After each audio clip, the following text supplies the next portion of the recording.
Praise the lord. Hallelujah, hallelujah. 2 లేదా 4 లేదా 6 వచ్చిన భాగాలు రెఫరెన్స్ చెప్తాను, వరుస పెట్టి చదువుదాం. ఆ పిదప వచనాలను బట్టి మనం సందేశాన్ని అల్లుకుంటూ ముందుకెళదాం.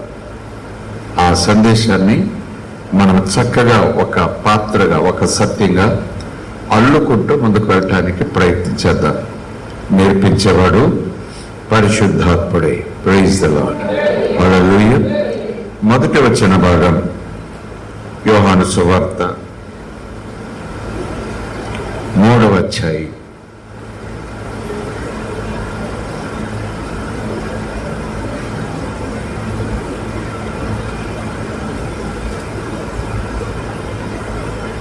16, 17, 18. దేవుడు లోకమును ఎంతో ప్రేమించను, దానిని బట్టి అలాగున ఆయన తన అద్వితీయ కుమారునిగా, జనతైక కుమారునిగా పుట్టిన వాని యందు, అనగా యేసు, విశ్వాసముంచు ఎవరైనా ప్రతివాడు నశింపక నిత్య జీవము పొందినట్లు ఆయనను అనుగ్రహించెను. లోకము తన కుమారుని ద్వారా రక్షణ పొందుటికే కాని లోకమునకు తీర్పు తీర్చుటకు దేవుడు ఆయనను లోకములోనికి పంపలేదు. సో ఆయన యందు విశ్వాసముంచువానికి తీర్పు తీర్చబడదు. విశ్వసింపనివాడు దేవుని అద్వితీయ కుమారుని నామమందు విశ్వాసముంచలేదు గనుక వానికి ఇంతకు మునిపే తీర్పు తీర్చబడెను. మరొక మాట, యోహాను సువార్త 11వ అధ్యాయం. ఆ సీక్రెట్ జ్ఞాపకం పెట్టుకోండి.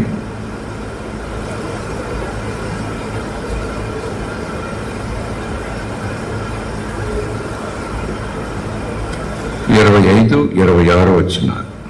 11వ అధ్యాయం యోహాను సువార్త. అందుకు యేసు, పునరుత్థానమును జీవమును నేనే, నా యందు విశ్వాసముంచువాడు చనిపోయినను బ్రతుకును, బ్రతికి నా యందు విశ్వాసముంచు ప్రతివాడును ఎన్నటికి చనిపోడు. ఈ మాట నమ్ముచున్నావా? మొదటి వచనం, తండ్రి నా కుమారుని యందు ఎవరైతే విశ్వాసం ఉంచుతారో వారు చనిపోరు. ఈ 11వ అధ్యాయంలో మాట కుమారుడు, నా యందు విశ్వాసం ఉంచిన వారు నాశనం కారు, తీర్పు లేదు. స్తోత్రం. Praise the lord. సో మరొక వచన భాగం,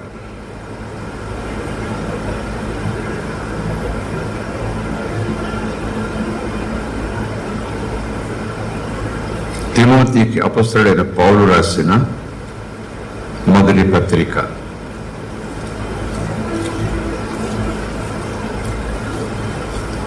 4వ అధ్యాయం 1, 2 వచనాలు. అయితే కడవరి దినములలో కొందరు అబద్ధికుల వేషధారణ వలనను, మళ్ళా చదువుతున్నాను. అయితే కడవరి దినములలో కొందరు అబద్ధికుల వేషధారణ వలనను, కొందరు తర్వాత కామ ఉంటే బాగుండను. నా ఉద్దేశంలో కొందరు తర్వాత కామ ఉంటే ఆ కొందరు విడదీసి చదువుకోవాలని అర్థమవుతుంది.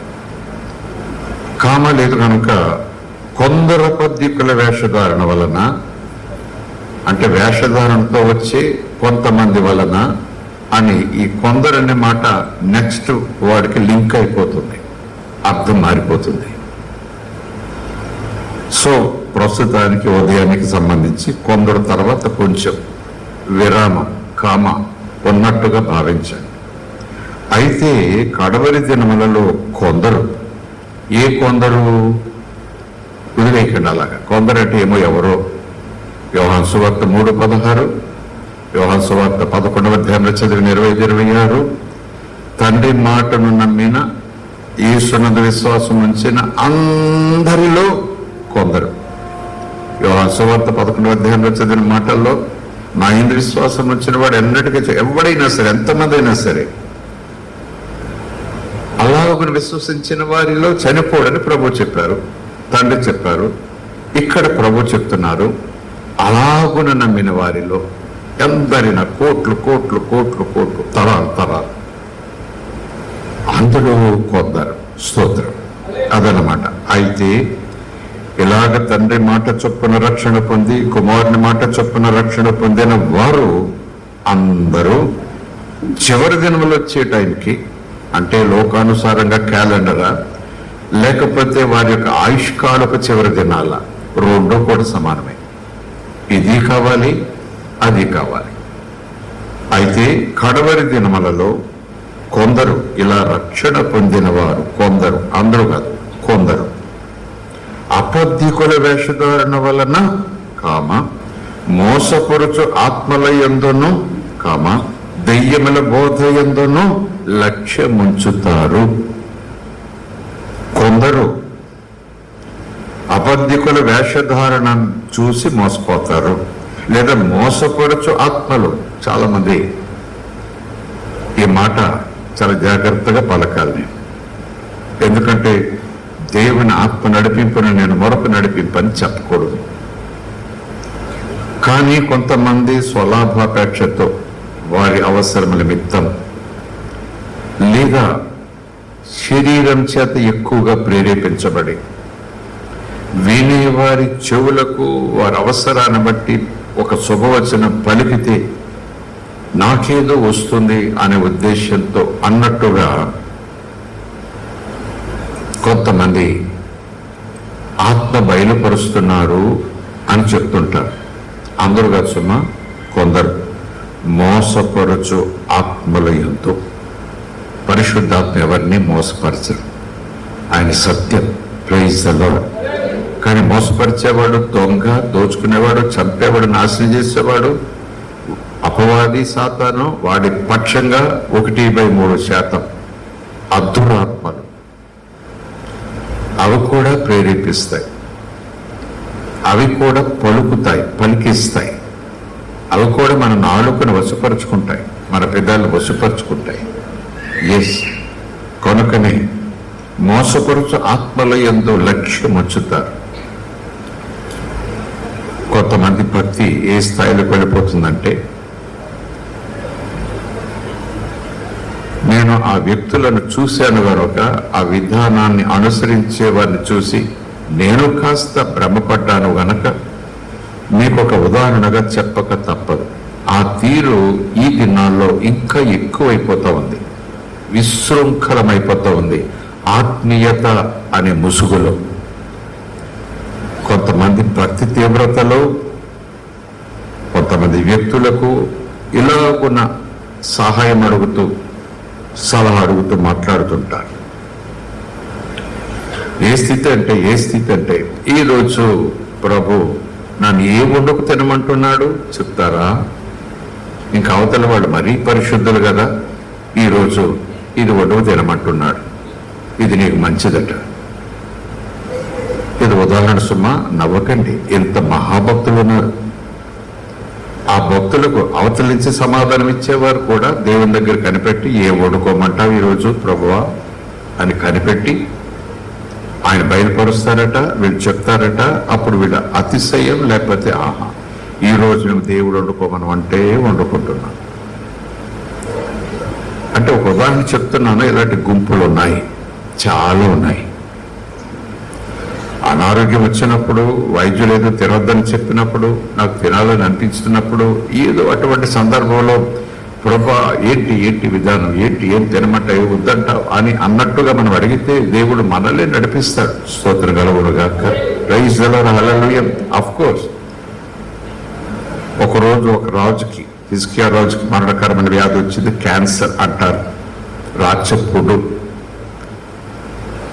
చచ్చిపోయేలాగా ఉన్నాడు. దేవుడు సమాచారం పంపించాడు ప్రవక్త ద్వారా, నువ్వు చచ్చిపోతున్నావు, నీ ఇంటిని చక్కబెట్టుకొని. ధైర్యంగా వచ్చాడు ప్రవక్త, రాజా నువ్వు ప్రయత్నం ఇక విరమించుకో, వైద్యము అది ఇది అంటూ ప్రభు నీతో చెప్పమన్నారు. ఇక నీకు సమయం అయిపోయిందట, నువ్వు మరణిస్తావట, సో నీ ఇంటిని చక్కబెట్టుకో అని మాట నీతో చెప్పమన్నారు అని చెప్పాడు. రాజు కాస్త స్టన్ అయిపోయాడు, కాస్త షాక్ తిన్నాడేమో. ఈ ప్రవక్త వచ్చి చెప్పిన తర్వాత ఇంకా ఆదనటానికి ఇంకెవరు? ప్రవక్త వెళ్ళిపోయాడు, ఇంకా వాకిట్లోనే ఉన్నాడు.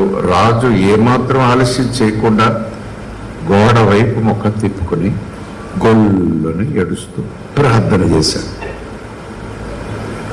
దేవా, నేను నీకోసం ఎలా బ్రతికానో, నీకోసం నీ చిత్తానుసారం ఏమేం చేశానో నీకు తెలుసు కదా, నేను చెప్పాల్సిన పనేం లేదు. నీ దాసుని ఎందుకు కరుణించు, కృపచూపు, కాస్త ఆయుష్కాలం పెంచు, బ్రతకాలనుందయ్యా అన్నాడట. వెంటనే ప్రవక్తతో దేవుడు మాట్లాడాడు, వెళ్ళి వెనక్కి వెళ్ళు, నా దాసుడు గోడ తట్టు తిరిగి కన్నీటితో ప్రార్థన చేయటం, కన్నీరు విడుచుట నేను చూశాను. వెళ్ళి ఇంకా నువ్వు బ్రతుకుతావు అని చెప్పు. స్తోత్రముగాక. దేవుడు ఆటలాడాడందామా? దేవుడు మాట మార్చేశాడందామా? అంతకుముందు చెప్పిన మాట నిజమా, ఈ మాట నిజమా? దేవుడు రెండు రకాలుగా మాట్లాడతాడా? పోనీ ఒక నెల గ్యాప్ ఉంటే పర్లేదు, ఒక సంవత్సరం గ్యాప్, ఇలా గడప దాటి వెళ్ళి చెప్పాడు, మన గడప దాటి వస్తే బతుకుతాడని చెప్పు. దేవుడు ఏంటబ్బా ఇలా ఆటలాడుతున్నాడు అని ఆ రూట్లోకి వెళ్ళకూడదు. హిజ్కియా ప్రార్థన గొప్ప ప్రార్థన కాదు, మనస్ఫూర్తి ప్రార్థన, హృదయాన్ని కుమ్మరించుతూ చేసిన ప్రార్థన. దేవుడు విన్నాడు. విన్న వెంటనే యెషయా మళ్ళీ తిరిగి వెళ్ళాడు, చెప్పాడు నువ్వు బ్రతుకుతావట అని చెప్పి వివరాలన్నీ చెప్పాడు. చెప్పిన తర్వాత అక్కడున్న సేవకులకు పనివారిని పిలిచాడు. ఏంటి సార్ అని వాళ్ళు వచ్చారు దగ్గరికి. అంజూరపు చెట్లు తోటలు ఎక్కడున్నాయి, వెళ్ళండి, అంజూరపు పండ్లన్నీ కోసుకురండి, వాటన్నిటినీ కూడా ముద్దగా చేసేయండి, ముద్దగా చేసి రాచపుండు మీద వెయ్యండి, ఆ పుండు మీద వెయ్యండి, మరణకరమైన చావుకు లాక్కుపోతున్న ఆ పుండు మీద వెయ్యండి, రాజు స్వస్థత పొందుతాడు అన్నాడు. స్తోత్రం కలుగునుగాక. ఒక ఆలోచన సుమ, అందరూ వినండి, ఒక ఆలోచన సుమ, పరిశుద్ధాత్మ నడిపింపులో మీరు వెళ్ళండి, నో ప్రాబ్లం. దేవుడు బ్రతికిస్తానన్నాడు, బ్రతుకుతాడని చెప్పాడు. So that's it. విశ్వాసం, ఫెయిత్ ఉండాలంతే. మళ్ళీ ప్రవక్త దైవ చేయడం వల్ల ఈ పండ్లు ఏంటండి, అందరూ ముద్ద ఏంటండి, కలపటం ఏంటండి, అవన్నీ గుజ్జు చేయటం ఏంటండి, అవన్నీ పొండి మీద రాయటం ఏంటండి బాబు? విశ్వాసం ఉంచాలి కదా. ఎక్కువ పేర రాజుగారు రాలేదు, సరే ప్రవక్తగా వచ్చింది ఆలోచన అని అనుకోవటం కాదు. ఒక్కొక్కసారి దేవుడు తాను వైద్యులతో కలిసి పనిచేయాలని అనుకుంటాడని నేను చెప్పను, ఎందుకంటే మహిమంతా నాకే రావాలంటాడు. స్తోత్రం కలుగునుగా. కానీ ఆయా సందర్భాల్లో ఉపశమన నిమిత్తము అంజూరపు పండ్ల ముద్ద అవసరం కాబట్టి లోకరీతిగా మామూలుగా ప్రవక్త ద్వారా దేవుడు అనుమతితో మాట చెప్పించాడు అంతే. వైద్యం కొట్టివేయవలసింది కాదు. వైద్యం చేయించుకుంటే నరకమే అనే బోధన మీరు విన్నారా? నువ్వు వైద్యం చేయించుకుంటే దేవుని నమ్మలేదన్నమాట, ఆయన యందు విశ్వాసం నీకు లేదన్నమాట. ఇంక నువ్వు నరకానికి కదా, అవిశ్వాసమే కదా అది. స్వస్థపరుస్తా నేను అని ఆయన అంటే నువ్వు కాదయ్యా డాక్టర్ పోతున్నావు, అక్కడే పడిపోయావు, నీకు నరకం తప్పదు అని కఠినమైన బోధ చేసే బోధకులను విన్నాను, చూశాను, బోధల్లో కూర్చున్నాను. ఇప్పటికీ తీవ్రంగా వెళ్తూ ఉందా బోధ? ఆ సంస్థ పేర్లు కూడా ఉన్నాయి. రక్తం కారే గాయమైతే కట్టుకోరు, నీళ్ళతో కడుక్కోరు, అసలు ఏ మందు వేసుకోరు, ఏం వేసుకోరు. పిల్లోడికి ఏదైనా యాక్సిడెంట్ అయ్యి కాళ్ళలో రక్త కారుతూ ఉంటే హాస్పిటల్ తీసుకువెళ్ళరు. అయ్యో రక్తం చాలా పోయింది, రక్తం ఎక్కించాలంటే నో, చచ్చిపోయినా పర్లేదు, మా పిల్లోడు పరలోకి వెళ్ళాలి అంటూ పసిపిల్లలు కూడా అలాగున చావు కప్పజెప్పిన వారు ఉన్నారు. కనుకని జ్ఞానం కావాలి. Praise the lord. అపొస్తలుడైన పౌలు సౌలుగా ఉన్నప్పుడు సంఘాన్ని ఎలా బాధించాడో తెలుసు, ఎలా సంధించాడో తెలుసు, ఏ పదవి ఏ హోదా ఇచ్చాడో తెలుసు, ఏ పని అప్పచెప్పాడో తెలుసు. ఆ పనిలోకి వచ్చి దేవుని పనిలో ముమ్మరంగా అందరికన్నా వేగంగా సాగిపోతుండగా పరిశుద్ధాత్మ చేత నింపబడి ఆశ్చర్యకరమైన దేవుని ఆత్మచేత ప్రేరేపించబడిన ఆ బోధన చేస్తూ పోతూ తన తోటి పరిచారకుడు, తన వెనకాల శిష్యుడుగా వచ్చే వ్యక్తి తిమోతి కావచ్చు. అప్పుడప్పుడు నూతన నిబంధన కృపాకాలం యేసును చూసిన వాడు, యేసు చేత ఎన్నుకోబడిన వాడు అపొస్తలుడు పౌలు గారు తిమోతికి చెబుతున్న మాట, అప్పుడప్పుడు నీ కడుపు జబ్బు నిమిత్తము, తెలుగు బైబిల్ ఉన్నవారు, అప్పుడప్పుడు నీ కడుపు జబ్బు నిమిత్తము ద్రాక్షరసం, వైన్ అని ఇంగ్లీష్లో ఉంటుంది, ద్రాక్షరసము అని తెలుగులో ఉంటుంది. అప్పుడప్పుడు నీ కడుపు జబ్బు నిమిత్తము ద్రాక్షరసం తీసుకుంటూ ఉంటాం. స్తోత్రం. ఇంకా స్వస్థత మందుల గురించి వివరించాను. స్తోత్రం. అది నా సబ్జెక్ట్ కాదు ఇక్కడ. అయినా పరిశుద్ధాత్మ నడిపింపు అన్నట్టుగా చెప్తున్నాను. చూసారా? అబద్ధికుల వేషధారణ, మోసపరచు ఆత్మలు, దెయ్యముల బోధ. అపొస్తలుడైన పౌలు అప్పుడప్పుడు నీ కడుపు జబ్బు వస్తే ద్రాక్షరసం తీసుకో. అది మందే కదా, అంజూరపు పండ్ల ముద్ద. ఇక్కడ ద్రాక్షరసపు పండ్ల ముద్ద కాదు, రసం అనుకోండి. అక్కడ ఆ ప్రవక్త, ఇక్కడ ఈ ప్రవక్త, అక్కడ యెహోవా, ఇక్కడ యేసుక్రీస్తు ప్రభు, అక్కడ ధర్మశాస్త్ర కాలము, ఇక్కడ కృపాకాలము. చివరికి రిజల్ట్ మనిషి బ్రతకాలి. స్తోత్రం కలుగును గాక. Praise the lord. సో మరి పౌలు గారికి అప్పుడప్పుడు అవిశ్వాసం ఉండేది. మరి ఇంట్లో నువ్వు చేసుకోకపోతే బజార్లో దొరుకుతుంది ద్రాక్షరసం అన్నట్టుగా. కనుక ఆ మాట మీద మర్మాల్లోకి లోపలికి వెళ్ళిపోయి ఆత్మీయసత్యాలు అనుకోకండి. ఎదురుగా ఇలా చదివితే మనకేమర్థం అవుతుందో అలాగే అర్థం చేసుకుందాం. అప్పుడప్పుడు నీ కడుపు జబ్బు నిమిత్తం, ఆత్మీయంగా అంటే నువ్వు ప్రార్థన చేయకపోతే, అప్పుడప్పుడు నీ కడుపు జబ్బు అంటే నీలోంచి పరిశుద్ధాత్మ రాకపోతే, నీలోంచి ఆ ఉద్యోగం రాకపోతే ఆ జబ్బు అని మర్మాలు చెప్పేయచ్చు. అమ్మమ్మ ఎంత మాత్రం చెప్పారు దైవజన్. కొన్ని దేవుడు సూటిగా చిన్నపిల్లలు కూడా అలా చదివి అర్థం చేసుకునేలా మాట్లాడతారు లేఖనాలు. అక్కర్ లేకుండా మనం అందులో వంకర్లు చూడటానికి ప్రయత్నం చేస్తాం, మర్మాలనే వంకతో. అలా ప్రయత్నం చేసినప్పుడు దేవుడు ఎదురుగా పెట్టిన బంగారాన్ని విడిచిపెట్టి పక్కకి వెళ్ళి రోడ్డు కూడా బంగారాన్ని తెచ్చుకుంటాం. మర్మం బయలుపరిస్తే పరిశుద్ధాత్మడే తప్ప మన సొంత శిఖార్లు కుదరదు. స్తోత్రం కలుగును గాక.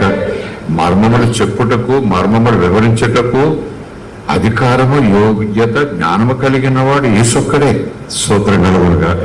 సో అక్కడ ఆ మాట అంజరపు పండు ముద్ద.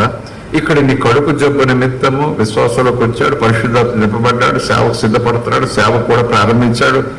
దూరం అడుగుతూ రాస్తున్నాడు పౌలు గారు. అప్పుడప్పుడు నీ కడుపు జబ్బు నిమిత్తము అంటే తరచుగా ఏదో డిఫికల్టీ వస్తుందన్నమాట ఆ వ్యక్తికి అనుకుంటున్నాం. ఒకవేళ ఒక కాంటెక్స్ట్ లో అప్పుడప్పుడు నీ కడుపు జబ్బు నిమిత్తం ఎప్పుడైనా వస్తే, లేదా తరచుగా ఏదో బాధపడుతున్నాడేమో, అది కూడా మనం ముందు పెట్టుకుంటే ద్రాక్షరసాన్ని త్రాగుతూ ఉండు.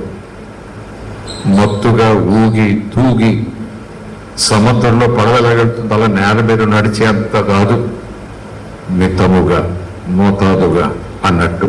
స్తోత్రం. కనుక ఈ దెయ్యముల బోధేమి ఇందా చెప్పాను కదా, మా పిల్లడు పరలోకి వెళ్ళాలి, రక్తం గారిపోతున్నా తొడవము, కట్టము, ఏమి చేయము, అసలు ఏమి పొయ్యము అంటూ ఒక సంస్థ అలా పెంచుతా ఉంది ఒక గుంపుని. చాలా మంది చచ్చిపోతున్నారు. వాళ్ళు బ్లడ్ ఇవ్వటానికి ఒప్పుకోరు, బ్లడ్ డొనేట్ చేయడానికి ఒప్పుకోరు. ఆ తీవ్రతలో ఉన్న గుంపులు కూడా ఉన్నాయి. నాది పరిశుద్ధమైన యేసు బ్లడ్, నా బ్లడ్ యేసు బ్లడ్. నేను పనికిమాల వాళ్ళకి, అసత్తురోళ్ళకి, వాళ్ళకి, వీళ్ళకి కుష్ఠరోగులు నా బ్లడ్ చచ్చిపోతున్నా సరే పక్కన ఉంటాడు, బ్లడ్ పోయి ఎవరిన బ్లడ్ ఇస్తే బతికేస్తాడు డాక్టర్ చెప్తే, నాకు పరిశుద్ధ రక్తం నో, నేను అపవిత్రమైపోతాను బ్లడ్ ఇస్తే అంటూ బ్లడ్ నిచ్చేయటానికి కూడా ఇష్టపడేది కట్టు వీఆర్ హోలీ. దెయ్యముల బోధ జాగ్రత్తగా ఉండాలి. స్తోత్రం, హల్లెలూయా. అందుకే చెప్తున్నా, అయితే కడవరి దినములలో కొందరు అబద్ధికుల వేషధారణ వలన మోసపరచు ఆత్మలయందును దెయ్యముల బోధయందు లక్ష్యముంచుతారు, గ్లూ అయిపోతారు, కనెక్ట్ అయిపోతారు, లింక్ అయిపోతారు. లక్ష్యం ఉంచుతారంటే దృష్టి ఉంచుతారు, కావాలనుకుంటారు. వాళ్ళు ఏమవుతారు? ఆ లక్ష్యం అలా ఉంచినందువల్ల విశ్వాసములో నుంచి భ్రష్టులైపోతారు, విశ్వాసాన్ని నష్టపోతారు. విశ్వాసం కొంచెం పలచబడుతుంది. విశ్వాసం కాస్త అంటూ తేలికైన మాట కాదు ఇది, భ్రష్టత్వం. భ్రష్టత్వం అంటే దేవుడు మాట నాకు లెక్కేంటి అన్నంత ఉద్దేశంతో ఉన్న రీతి. అందుకే మరలా చెప్తున్నానని కాదు, యోహాను సువార్త 3:16 తండ్రి వాగ్దానం, ఎవ్వరు ఎంతమంది అయినా అందరూ రక్షించబడతారు, అందరూ నరకం తప్పించుకుంటారు, అందరూ పరిశుద్ధులైపోతారు, అందరూ నా దగ్గరికి వచ్చేస్తారు, అందరికీ నిత్య జీవం ఇదిగో ఇచ్చేస్తున్నాను. యేసు ప్రభు కూడా తండ్రి మాటే, నా ఇందు విశ్వాసం ఉంచిన వారు ఎప్పటికీ కూడా చనిపోరు, చచ్చిపోనే పోరు, చనిపోయిన మళ్ళా బ్రతుకుతారు. నా ఇందు విశ్వాసం ఉంచిన వారు బ్రతుకుతారు, అంతే, నిత్య జీవం పొందుకుంటారు. వాళ్ళని నేను బ్రతికించుకుంటా. స్తోత్రం. మరి పౌలు గారు సొంత బోధ మొదలెట్టాడంటే కాదు. ఆ 2వ వచనం చివరి మాట చూడండి. పౌలు గారు, మీరు చెప్తున్నారు ఈ మాట, గమాలీయులు చెప్తున్నాడు ఈ మాట, లేకపోతే ఎందుకు వచ్చింది మీకు ఉద్దేశం? తండ్రి ఏమో అలా చెప్పారు, కుమారుడేమో ఇలా చెప్పారు, మీరేంటి విశ్వాసం వచ్చి పోతారు కొంతమంది, భ్రష్టత్వం అయిపోతారు కొంతమంది. ఎందుకంటే రకరకాల బోధలు విని ఇలాంటి అభిప్రాయాలు ఉంది, అవును సుమా మాకు అదే కావాలంటూ పోతారు. అప్పుడు వాళ్ళు ఎక్కడ పోయారు? విశ్వాసంలో ఎదిగిపోవటం కాదు, విశ్వాసంలో నుంచి భ్రష్టత్వంలోకి వెళ్ళిపోతారని ఎవరు చెప్తున్నారు? ఆత్మ తేటగా, అంటే చిన్న పిల్లోడు కూడా అర్థం చేసుకుంటాడు, తేటగా చెప్తున్నాడు. ఇది నిజమంటారా కాదంటారా? మాకు ఒక ఆయన తెలుసు, ఫోన్ చేసి కనుక్కుంటా. నోవే, ఆత్మ తేటగా చెప్తున్నాడు. స్తోత్రం కలుగునుగాక. Praise the lord, hallelujah. So ఇక్కడికి వచ్చేటప్పటికి అక్కడ తండ్రి 3వ అధ్యాయం 16, కుమారుడు 11వ అధ్యాయం 25-26. ఇక్కడ పరిశుద్ధాత్మ, తండ్రి కుమార పరిశుద్ధాత్మ ఒకే బోధ. అందరూ రక్షణ పొందిన కొందరు అంచె దినాల్లో ఇలాగ లక్ష్యం ఉంచి వారి సొంత విశ్వాసంలో నుంచి వారే బయటకు వచ్చేస్తారు, పతనం అయిపోతారు. దేవుడు నెట్టాడు, దేవుడు కుట్టాడు. ఎందుకంటే ఆయన అంటారు, నా యందు నిలిచి ఉండండి, నా మాటలు మీ యందు నిలిచి ఉండాలి, అప్పుడు మీరు ఫలిస్తారు, అలాగే మీ విశ్వాసంలో దినదినమో ఎదగాలి అని ప్రభు చెప్తారు. రక్షణలో ఎదగాలి, రక్షణలో కొనసాగాలి అంటూ ప్రభు చెప్తారు.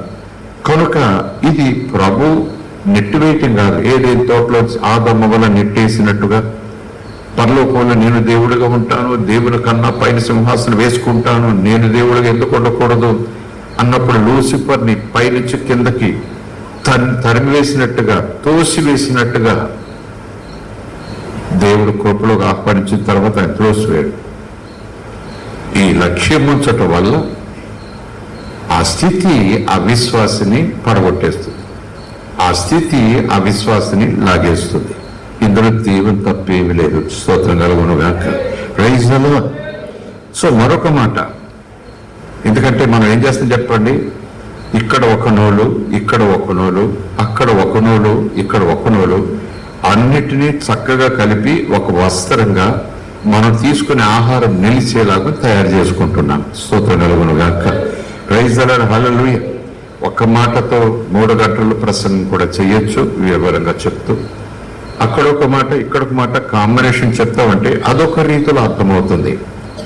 ఇప్పుడు చెప్పే మాటల్లో అర్థం కాలేదని వారు ఎవరైనా ఉంటారా? 3:16 తండ్రి వాగ్దానం, 11:25 కుమారుడు, తండ్రి కుమారుడు ఒకే మాట చెప్తారు, ఆయన వాగ్దానం. అందరూ రక్షించబడతారు, అందరూ రక్షించబడతారు, ఎవరు చచ్చిపోరు అని వీళ్ళు మాట్లాడుతుంటే పౌలు గారు ఏంటి మాట్లాడతారు అంటే పౌలు గారు కాదు, ఆత్మ మాట్లాడుతున్నారు. అంటే కొంతమందిని విశ్వాసం దేవుడు ఆకర్షించిన ఆ విశ్వాసాన్ని వాళ్ళు నిలుపుకోరు. విశ్వాసాలు ఉండమని ప్రభు చెప్తారు, విశ్వాసం కలిగి ఉండమని ప్రభు చెప్తారు. కానీ వీళ్ళు లక్ష్యం మారిపోతుంది, వీళ్ళ ఆశ మారిపోతుంది, వీళ్ళ పరుగులు మారిపోతాయి. కనుక వారి విశ్వాసంలో నుంచి భ్రష్టులైపోతారు. విశ్వాసం దేవుడు వాళ్ళని నొట్టేస్తాడు, కొట్టేస్తాడు, తోసేస్తాడు. దేవుడు నీకు నాకు సంబంధం లేదు అంటాడేమో అన్నట్టుగా. కాదు.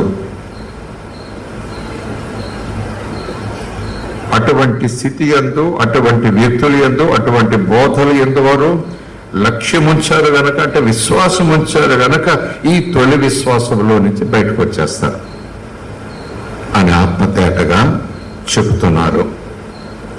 హెబ్రీయులకు రాసిన పత్రిక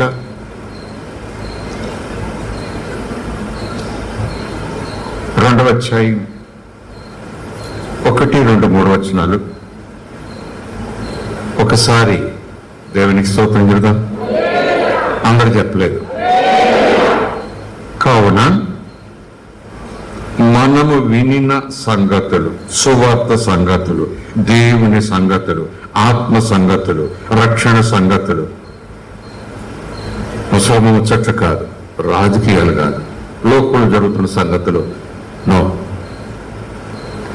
కావున మనము దేవుని ఆత్మ ద్వారా, లేఖనం ద్వారా వినిన దైవ ఆత్మ ప్రేరేపణతో ఉన్న ప్రతి మాట, ప్రతి సత్యం, ప్రతి సంగతి, విషయం అది విడిచిపెట్టి కొట్టుకొని పోకుండానట్లు మనం విడిచిపెట్టామా కొట్టుకుపోతామని అర్థం. విడిచిపెట్టామా కొట్టుకుపోతాము. వడైన వరదలో కొట్టుకుపోయే వ్యక్తికి ఏదో చెట్టు కొమ్మ దొరికింది చిన్నది ఆ గట్టు పక్కన, అది పట్టుకున్నాడు. వరద తీవ్రత చాలా వేగంగా ఉంది, ఎటువంటి స్థితినైనా కూడా లాక్కుపోయేలా ఉంది దాన్ని వేగం చూస్తే. కానీ ఏదో చిన్న కొమ్మ గట్టున దొరికింది. ఎంత గట్టిగా పట్టుకుంటాడో, గట్టిగా పట్టుకుంటేనే ఆ వరద అతనిని లాక్కుపోలేదు. అతడు పట్టు వదిలిస్తే వరద లాక్కుపోతుంది. లోకం, ఈ బోధలు, ఈ లోకాశలు ఒక వరద. యేసును, ఆ దావీదు చిగురును, ఆ కొమ్మను, ఆ జీవవృక్షపు ఆ ద్రాక్షవల్లిని మనం గట్టిగా పట్టుకోవాలి. స్తోత్రం కలుగునుగాక. అర్థమవుతుంది అనుకుంటాను. స్తోత్రం కలుగునుగాక. నేను వరదలో కొట్టుకుపోకుండా ఉండాలంటే ఆ కొమ్మను గట్టిగా. కావున మనము వినిన సంగతులను విడిచిపెట్టి కొట్టుకొని పోకుండా ఉండాలి. అలా ఉండటానికి వాటి యందు, ఆ సంగతులు యందు, ఆ సత్యమందు, ఆ దేవుని ఆధ్యాత్మిక విషయాలు యందు మరి విశేషమైన జాగ్రత్త, బ్రాకెట్లో ఆసక్తి, ఆకలి, దప్పిక మనం కలిగి ఉండాలి. స్తోత్రం. దోమలు వస్తున్నాయి, జాగ్రత్త. సీజన్ మారుతూ ఉంది, అనారోగ్యాలు, వైరల్ ఫీవర్ వస్తాయి, ఆ జాగ్రత్తగా. దేవుని మాటలు గట్టిగా పట్టుకోవాల్సిన జాగ్రత్త, మరి విశేష జాగ్రత్త కలిగి ఉండాలి. ఎందుకు? 2వ వచనం. ఎందుకనగా దేవదూతల ద్వారా పలకబడిన వాక్యము స్థిరపరచబడినందున ప్రతి అతిక్రమమును, అవిధేయతయు న్యాయమైన ప్రతిఫలము పొంది ఉండగా. 3వ వచనం. ఇంత గొప్ప రక్షణను మనము నిర్లక్ష్యము చేయకూడదు. చేసిన ఎడల తప్పించుకోలేము. ఎలా తప్పించుకుంటాము? There is no other way. ఒకవేళ ఇలా వరదొచ్చింది, ఇలాగేదో అపాయం వస్తా ఉంది, అది ఆ మార్గంలో వెళ్తే తప్పించుకోగలను, ఈ మార్గం వెళ్తే కనీసం గాయాలైతాయి తప్పించుకోగలను అని లోకరీతిగా ఉంటాయేమో కానీ కొంచెం వెసులుబాట్లు, చిన్న చిన్న మార్గాలు అయితే అయింది. ఒకవేళ నన్ను వెంబడించి, నన్ను గాయపరిచి, నన్ను మానకప్పచెప్పి ఆ గర్జించు సింహము వెంబడించి తరిమితే నేలున్నంత భాగం, దారి కనపడంత భాగం పరిగెత్తాను. చివరికి నేను కొండ అంచుకు చేరాను. ఇటు వెళితే ప్రమాదం, ఇటు వెళితే ప్రమాదం, ఎదురు వెళితే ఇక మొత్తం ప్రమాదం. నీకేం చేయాలి? తప్పించుకోవడం ఒకటే మార్గం, అప్పై నుంచి కిందికి దూకాలి. దూకితే కాలు చేయి వెలుగుతుంది, పోతే పోని, కానీ కనీసం బ్రతకగలను. అలాగున అవకాశాలు లోకరీతిగా ఉంటాయేమో కానీ ఇంత గొప్ప రక్షణ మనము నిర్లక్ష్యం చేయకూడదు, నిర్లక్ష్యం చేయకూడదు, నిర్లక్ష్యం చేయకూడదు, నిర్లక్ష్యం చేయకూడదు, నిర్లక్ష్యం చేయకూడదు. ఇది గొప్ప రక్షణ బిడ్డ. ఇది పండగకు వచ్చే అరిసి లాంటిది కాదు. ఏదో ఆపద వస్తే వ్రతం చేశాను దేవుడు ఇచ్చాడని సాక్ష్యాలు చెప్పుకుంటూ చప్పట్లు కొట్టి తర్వాత లోకములు కలిసిపోయేది కాదు. ఇష్టం ఉంటే తెల్లబట్టలు వేసుకుని వ్రతం చేసేసి ఇష్టం పోయిన తర్వాత మళ్ళీ నల్లబట్టలు వేసుకుని మరొక లోపల కలిసిపోయే స్థితి కాదు. ఇది గొప్ప దేవుని గొప్ప రక్తము ప్రోక్షించబడుట ద్వారా దొరికిన విమోచన రక్షణ. ప్రైజ్ ది లార్డ్, హల్లెలూయా. ఏమనుకుంటున్నావు, ఏమనుకుంటున్నావు, ఏమనుకుంటున్నావు అని ప్రభు అంటున్నారు. ఇంత గొప్ప రక్షణను మనం నమ్మిన వారు ఎవరు? 3:16 అందరూ నిర్లక్ష్యం చేస్తే కొందరు లక్ష్యం ఉంచారు, నిర్లక్ష్యం చేశారు, వేరే లక్ష్యం వచ్చింది వాళ్ళకి, అయిపోయారు. ఎలా తప్పించుకుంటాము? భ్రష్టులు అయిపోతారు. ఎలా తప్పించుకుంటాము? తప్పించుకొని ఉగ్రత అందామా, శిక్ష అందామా, తీర్పు అందామా, లేదా అప్పది పట్టేస్తాడా, ఏమో అవన్నీ పక్క పెట్టండి. ఒకవేళ ఇదిగో నేను రక్షించబడకపోతే లేదా నేను తప్పించలేకపోయిన అనుకుంటే ఏంటి, చెయ్యి విరుగుతుందా, పోనీ విరితే విరిగిందిలే అనుకునేది కాదు. కొంతమంది ఇలా వెళ్ళావనుకో నీకు 10 జోకులు దెబ్బలు పడతాయి, నువ్వు అలాగ వెళ్ళావనుకో 20 జోకు దెబ్బలు పడతాయి, నువ్వు ఎలాగ వెళ్ళావనుకో 1000 రూపాయల పెనాల్టీ, నువ్వు ఎలాగ వెళ్ళావనుకో 1,00,000 రూపాయల పెనాల్టీ, నువ్వు అలాగ వెళ్ళావనుకో 3 నెలలు జైల్లో పెడతారు. ఆ వ్యక్తి నేరం తీయటానికి ఇంకా పోతున్నాడంటే 6 దెబ్బలే కదా, 30 దెబ్బలే కదా, 10,000 కదా కట్టేస్తారు, 1,00,000 రూపాయలు కదా, ఏదో తల తాకట్టు పెట్టి కట్టేస్తారు. 3 నెలలు జైలు, అమ్మో ఏ పర్లేదు, 3 నెలలు దాటాక ఇంచక్క మళ్ళీ వచ్చేస్తారు అన్నవాడు తప్పు చేసుకుంటూ పోతాడు. ఇక్కడ రక్షణ మాత్రం ఆ తర్వాత బాగుంటానంటాం కాదు, తప్పించుకోలేము. స్తోత్రం, హల్లెలూయా. ఎందుకనగా దేవదూతల ద్వారా అంటూ హెచ్చరిక చేస్తూ ఈ 3వ వచనం దగ్గర తీసుకొస్తున్నాడు. ఇంత గొప్ప రక్షణ మనము, పౌలు అంటున్నాడు, మనము హెబ్రీ ప్రాంతంలో ఉన్న ప్రభుని అంగీకరించిన సంఘంతో, విశ్వాసులతో, వాడు గ్రీకు దేశస్తులు లేదు, సమరయులు లేదు, రోమిలు లేదు, స్త్రీలు లేదు, పురుషుడు లేదు, యజమాని లేదు, పనివాడు లేదు, నమ్మిన వారందరూ సంఘముగా ఉండగా వారికి ఉత్తరం రాస్తూ చెప్తున్న పుస్తకమైన పౌలు, నువ్వు నేను ఎవరైనా సరే తప్పిపోతే ఎలా తప్పించుకుంటాం? మనం నేను ఎప్పుడు రక్షించబడ్డాను, మీరు కాదు అనగలడు. ఎందుకంటే 3వ ఆకాశమునకు చాలా సార్లు వెళ్ళొచ్చాడు ఒక మనుష్యుడు అంటూ తన అనుభవాన్ని చెప్పాడు ఒక చోట. 3వ ఆకాశమునకు ఎక్కిపోయిన మనుష్యుని ఎరుగుదును అంటాడు తన గురించే ఇండైరెక్ట్ గా. అంత అనుభవం కలిగినటువంటి పౌలు గారు తాను తప్పించుకున్నానంటూ ఎదుటి వారి గురించి సంఘంతో మాట్లాడాడు. నేను ఆల్రెడీ ఒక లెవెల్కి వచ్చేసాను, నాకేం పర్వాలేదు, నేను చాలా పవర్ఫుల్ గా ఉన్నాను, మీరు జాగ్రత్త అంటలేదు. ఇక్కడ మీరైనా నేనైనా సరే, ఏ స్థాయిలో ఏ హోదాలో ఉన్నా సరే జాగ్రత్తగా ఉండాలి. ప్రైజ్ ది లార్డ్, హల్లెలూయా. దేవునికి స్తోత్రం. ఇంత గొప్ప రక్షణ మనం నిర్లక్ష్యం చేస్తే ఎలాగో తప్పించుకుంటాము. స్తోత్రం. ఇలా ఒక చోటుకు వచ్చాం. ఇప్పుడు చివరి 2 వచనాలు. గడిచిన వారం నేను ప్రారంభంలోనూ మధ్యలోనూ చివరిలోనూ చెప్పిన మాటలు మీకు జ్ఞాపకం అనుకుంటాను. తెస్సలోనికైలకు రాసిన మొదటి పత్రిక 5వ అధ్యాయము 13వ వచనం ఒకరు చదవచ్చు. యోధా పత్రిక 1వ అధ్యాయం ఆ చివరి వచనాలు కూడా చదువుకున్నాం గడిచిన వారం. అది కూడా తీద్దాం. మొదటగా తెస్సలోనికైలకు రాసిన అపొస్తలుడైన పౌలు రాసిన, ఇదిగో తిమోతితో కొంతమంది భ్రష్టత్వం అయిపోతారు, పోతారు అని రాసిన పౌలు గారు తెస్సలోనిక ప్రాంతంలో సంఘానికి మళ్ళా ఒక ధైర్యపు వచనాలు చెప్తున్నాడు, ఒక ఓదార్పు మాటలు చెప్తున్నాడు, కొంచెం కాన్ఫిడెన్స్ వచ్చేలా చెప్తున్నాడు. పర్వాలేదు అన్నట్టు అవునా, పర్వాలేదనే మాటల్లో దేవుడు నీకు సహాయం చేస్తాడు అనే మాట కూడా ఉంది. 5వ అధ్యాయం 23వ వచనం అంకె తప్పు చెప్పినట్టున్నాను. 5వ అధ్యాయం 23వ వచనం చూడండి. 24వ వచనం, సమాధానకర్తయగు దేవుడే మిమ్ములను సంపూర్ణముగా పరిశుద్ధపరచునుగాక, మీ ఆత్మయు మీ జీవము మీ శరీరమును మన ప్రభువైన యేసుక్రీస్తు రాకడియందు నిందారహితముగాను సంపూర్ణముగాను ఉండనట్లు కాపాడబడునుగాక. ఎవరి చేత? దేవుడే. మిమ్మల్ని పిలిచిన ఆ దేవుడే నమ్మకమైన వాడు గనుక తప్పక పరిశుద్ధపరుస్తాడు, తప్పక కాపాడతాడు. స్తోత్రం కలుగునుగాక. Praise the lord. హల్లెలూయా. ఈ ప్రత్యేకమైన ఫెసిలిటీ, ఈ ప్రత్యేకమైన ప్రివిలేజ్, ఈ ప్రత్యేకమైన వెసులుబాటు కాదు, ఈ ప్రత్యేకమైన సహాయం దేవుడి నీ కొరకు ఉచితముగా సిద్ధపరిచి ఉండగా కూడా కొంతమంది భ్రష్టులు అయిపోతారంటే ఆశ్చర్యం. అందరూ రక్షించబడతారు, కొందరు తొలగిపోతారు. ఆ కొందరు కూడా ఇదిగో ప్రభు ప్రయత్నం వల్ల కాపాడబడుతూ వస్తారు. అయినా వాళ్ళు మా ఇష్టం అంటూ పోతే దేవుడు కూడా ఏం చేయలేడు అనే వచనాలు మనం చూడబోతున్నాం. స్తోత్రం కలుగునుగాక.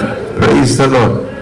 సో మొదటి మాట, అందరూ రక్షించబడతారు, ఇక నరకం ఉండదు అనే హామీ. రెండో మాట, కొంతమంది, అందరూ కాదు, కొంతమంది తప్పిపోతారు. వాళ్ళ స్వప్రయత్నం వల్ల, వాళ్ళ స్వకోరికల వల్ల, వాళ్ళు లేఖనం మీద నిర్లక్ష్యం ఉంచి వేరే వాటి మీద లక్ష్యం ఉంచినందువల్ల వాళ్ళు ఆత్మీయతలో నుంచి తొలగిపోతారు. కాదు, విశ్వాసం తొలగిపోతారు. విశ్వాసం తొలగిపోవటం అంటే ఈ చర్చ నుంచి ఆ చర్చలోకి వెళ్ళిపోయాను అంత సులువు కాదండి. No no no no. విశ్వాసం తొలగిపోవటం అంటే అంతే, ఇక చివరికి యేసు నాకొద్దు అన్నట్టు. విశ్వాసం అంటేనే యేసు దేవుడు, దేవుని కుమారుడు, ఆయన వల్ల నేను రక్షింపబడ్డాను, ఆ స్టేట్మెంట్ నుంచి బయటకు వచ్చేయటం అనమాట. ఎంత చక్కటి మాట. దేవుడే, ఇంకెవరో కాదు, దేవుడే మిమ్మలను సంపూర్ణముగా అందరూ రక్షించబడ్డారు. తండ్రి చెప్పాడు, కొడుకు కూడా అందరూ రక్షించబడతారు, గ్యారంటీ. ఎవరిని నేను పోగొట్టుకోలేను, పోగొట్టుకోను. తండ్రి ఎవరినైతే నా చేతికిస్తారో వాళ్ళందరూ నాతో ఉంటారు అన్న మాటలు బట్టి ఫుల్ వారంటీ, ఫుల్ గ్యారంటీ. ఎందుకు గ్యారంటీ? ఆ చేత పట్టుకున్న వాళ్ళందరూ బాగా ఉంటారనా? బాగా ఉంటారని కాదు, ఉండాలనే పట్టుకున్నాడు, ఉండమంటాడు. కానీ ఉండలేకపోతున్నప్పుడు ఈ తండ్రి వాళ్ళకు ఉండేలా సహాయం చేస్తాడు. స్తోత్రం. Praise the lord. హల్లెలూయా. అయినా మన యొక్క లక్ష్యం తప్పితే అందులో నుంచి కూడా భ్రష్టత్వం అయ్యేటటువంటి చివరి దశలో కూడా కొంతమంది వచ్చేస్తారు. వాళ్ళు రక్షించబడ్డాము అని అనుకుంటారు, కానీ అంతములోకి వచ్చేస్తారు. చివరికి వాళ్లకు ఏం జరుగుతుందో తెలియదు అన్న మాటలు. స్తోత్రం. ఇక్కడ 2 మాటలు, అక్కడ 2 మాటలు, ఇదిగో మరిన్ని చక్కటి మాటలు. ఎలా తప్పించుకుంటాము, భ్రష్టత్వం వచ్చేస్తుంది అని అక్కడ, అందరూ రక్షించబడతారు అని ఇక్కడ దేవుడే మనకు సహాయం చేస్తాడు, పరిశుద్ధంగా ఉంచుతాడు. ఈ మాట ఉదాహరణకి చాలా సందర్భాల్లో ఇలా వివరిస్తూ ఉంటాను నేను. మా ఇంట్లో ఒక లోతైన బావి ఉంది, అది ఎప్పుడు ఎండిపోదు, ఎప్పుడు నీరుతో ఉంటుంది ఆ బావి. ఎప్పుడైనా బురద మీద పడినా, ఎప్పుడైనా జారి బురదలోకి వెళ్ళినా, ఇది బురద కాదు అని అనుకుంటూ చీర వెళితే అది బురద, కానీ అది దాటి వెళ్లే ప్రయత్నంలో జారి బురదలో పడినా నా ధీమా ఏంటి? నా ధీమా ఏంటి చెప్పండి? నా దగ్గర ఒక ఓట బాగుంది, దాంతో నేను కడిగేసుకుంటా. కడిగేసుకుంటే ఏం చేయాలి? మరలా నేను ఆ ప్రయత్నం చేయకుండా, ఈ ప్రయత్నం చేయకుండా ఈ మార్గంలో వెళ్తాను. కొంచెం లాంగ్ రూట్ అయినా సరే ఇంకా నాకు షార్ట్ కట్లొద్దు అని బుద్ధి తెచ్చుకుంటా. మరొక వ్యక్తి భ్రష్టత్వం అంటే చూసారా? రెండో వ్యక్తి ఇలా కాపాడబడతాడు, ఎప్పుడు కాపాడబడతాడు, ఎప్పుడు సంపూర్ణంగా ఉంటాడు, ఎప్పుడు నిలబెట్టబడతాడు అనేది నీటి ఒకటి ఉంది. కడుక్కో, శుద్ధిగా ఉంది, మళ్ళీ రూట్లోకి వెళ్ళి అవదు, అదనమాట. మరికొంతమంది మాత్రం భ్రష్టత్వం చూసారా? బాగుంది నా ఇంట్లో, ఎప్పుడు వెళ్ళినా కడుక్కోవచ్చు, ఎంత బురదన్నా కడుక్కోవచ్చు. ఇంకా చెప్పాలంటే బురదలోకి వెళ్తాను, వచ్చి కడుక్కుంటాను. బురద నాకు కావాలి, వచ్చి కడుక్కుంటాను. ఈ బురద లేకపోతే బ్రతకలేను, వచ్చి కడుక్కుంటాను. నాకేం పర్వాలేదు, నా ఇంట్లో బాగుంది కదా. బురద కావాలి, బావి ఉంది, ఏ పర్వాలేదు. ఇది భ్రష్టత్వం. ఈ తీరు విశ్వాసులకు అస్సలు మంచిది కాదు. అలాంటి జారుడు విశ్వాసాలు మనం ఎప్పుడు ఉండకూడదు. ప్రైజ్ లార్డ్, హల్లెలూయా. కనుకనే క్రీస్తు అనే బండ మీద మన పాదములు నిలుపుకుని ఉండాలి. స్తోత్రం కలుగునుగా. Praise lord, hallelujah. సో ఈ రోజు మీ ముందు 2 విషయాలు. మీ ఆలోచన కొరకు కనీసం మీ ఆలోచన ప్రారంభించి మీ ఆలోచనకు మీరే పరిశుద్ధాత్మ సహాయంతో మీరే పదును పెట్టుకునే రీతిలో మీ ముందు కొన్ని 2 విషయాలు వచ్చుతా. చాలా సందర్భాల్లో శనివారపు పురుషుల ప్రార్థనలో కానీ లేదా ఒళ్ళూరు పురుషుల ప్రార్థనలో కానీ ఆయా సందర్భాల్లో కొన్ని ప్రత్యేకమైన మాటలు దేవుడిని ముందు పెట్టి ధ్యానం చేయమంటారు. దాదాపు అవే మాటలు మరింత విపులంగా ఆదివారం చెప్పిస్తారు. ఇది ప్రీ పబ్లిక్ అన్నమాట, పురుషుల ప్రార్థన. ఆ విషయాలను అక్కడ కొంచెం పంచుకోవటంలో నా మనసు పొదులు తేరుతుంది. ఇంకా దాని మీద ఒకటే ఆలోచన చేయటం ప్రారంభిస్తారు. అప్పుడు దానిలో నుంచి ఇంకెంతో మెటీరియల్ తీసుకొస్తారు ఆయన. అలాగొచ్చింది ఈ అంశం. స్తోత్రం కలుగునుగా. Praise lord, hallelujah. సో ఏంటో 2 విషయాలు. ఒకసారి రక్షించబడిన తర్వాత అతను రక్షించబడినట్టే గ్యారంటీ అండి అని ఒక గుంపు గుండె మీద చేతులు వేసుకుని కేకలు వేస్తున్నారు. మరొక గుంపు ఏం కాదు, ఆ వ్యక్తి రక్షణ కాపాడుకోవాలి, ఆ వ్యక్తి రక్షించబడిన వాళ్ళ బతకాలి. ఒకసారి రక్షించబడితే బాప్సం పొందేసుకుంటే అంత అయిపోయినట్టు కాదు, అయిపోయింది కానీ అయిపోయినట్టు కాదు, ఇదిగో ఇక్కడ ఇలా కూడా ఉంటుంది అని మరొక గుంపు. ఇప్పటికీ సంఘం లేదా విశ్వాస సమూహాల్లో ఈ 2 విషయాలు కూడా పోటీ పడుతున్నాయి. పరిశుద్ధాత్మ ఉన్నాడు అనే గుంపు ఒకటి, పరిశుద్ధాత్ముడు లేడు అనే గుంపు ఒకటి.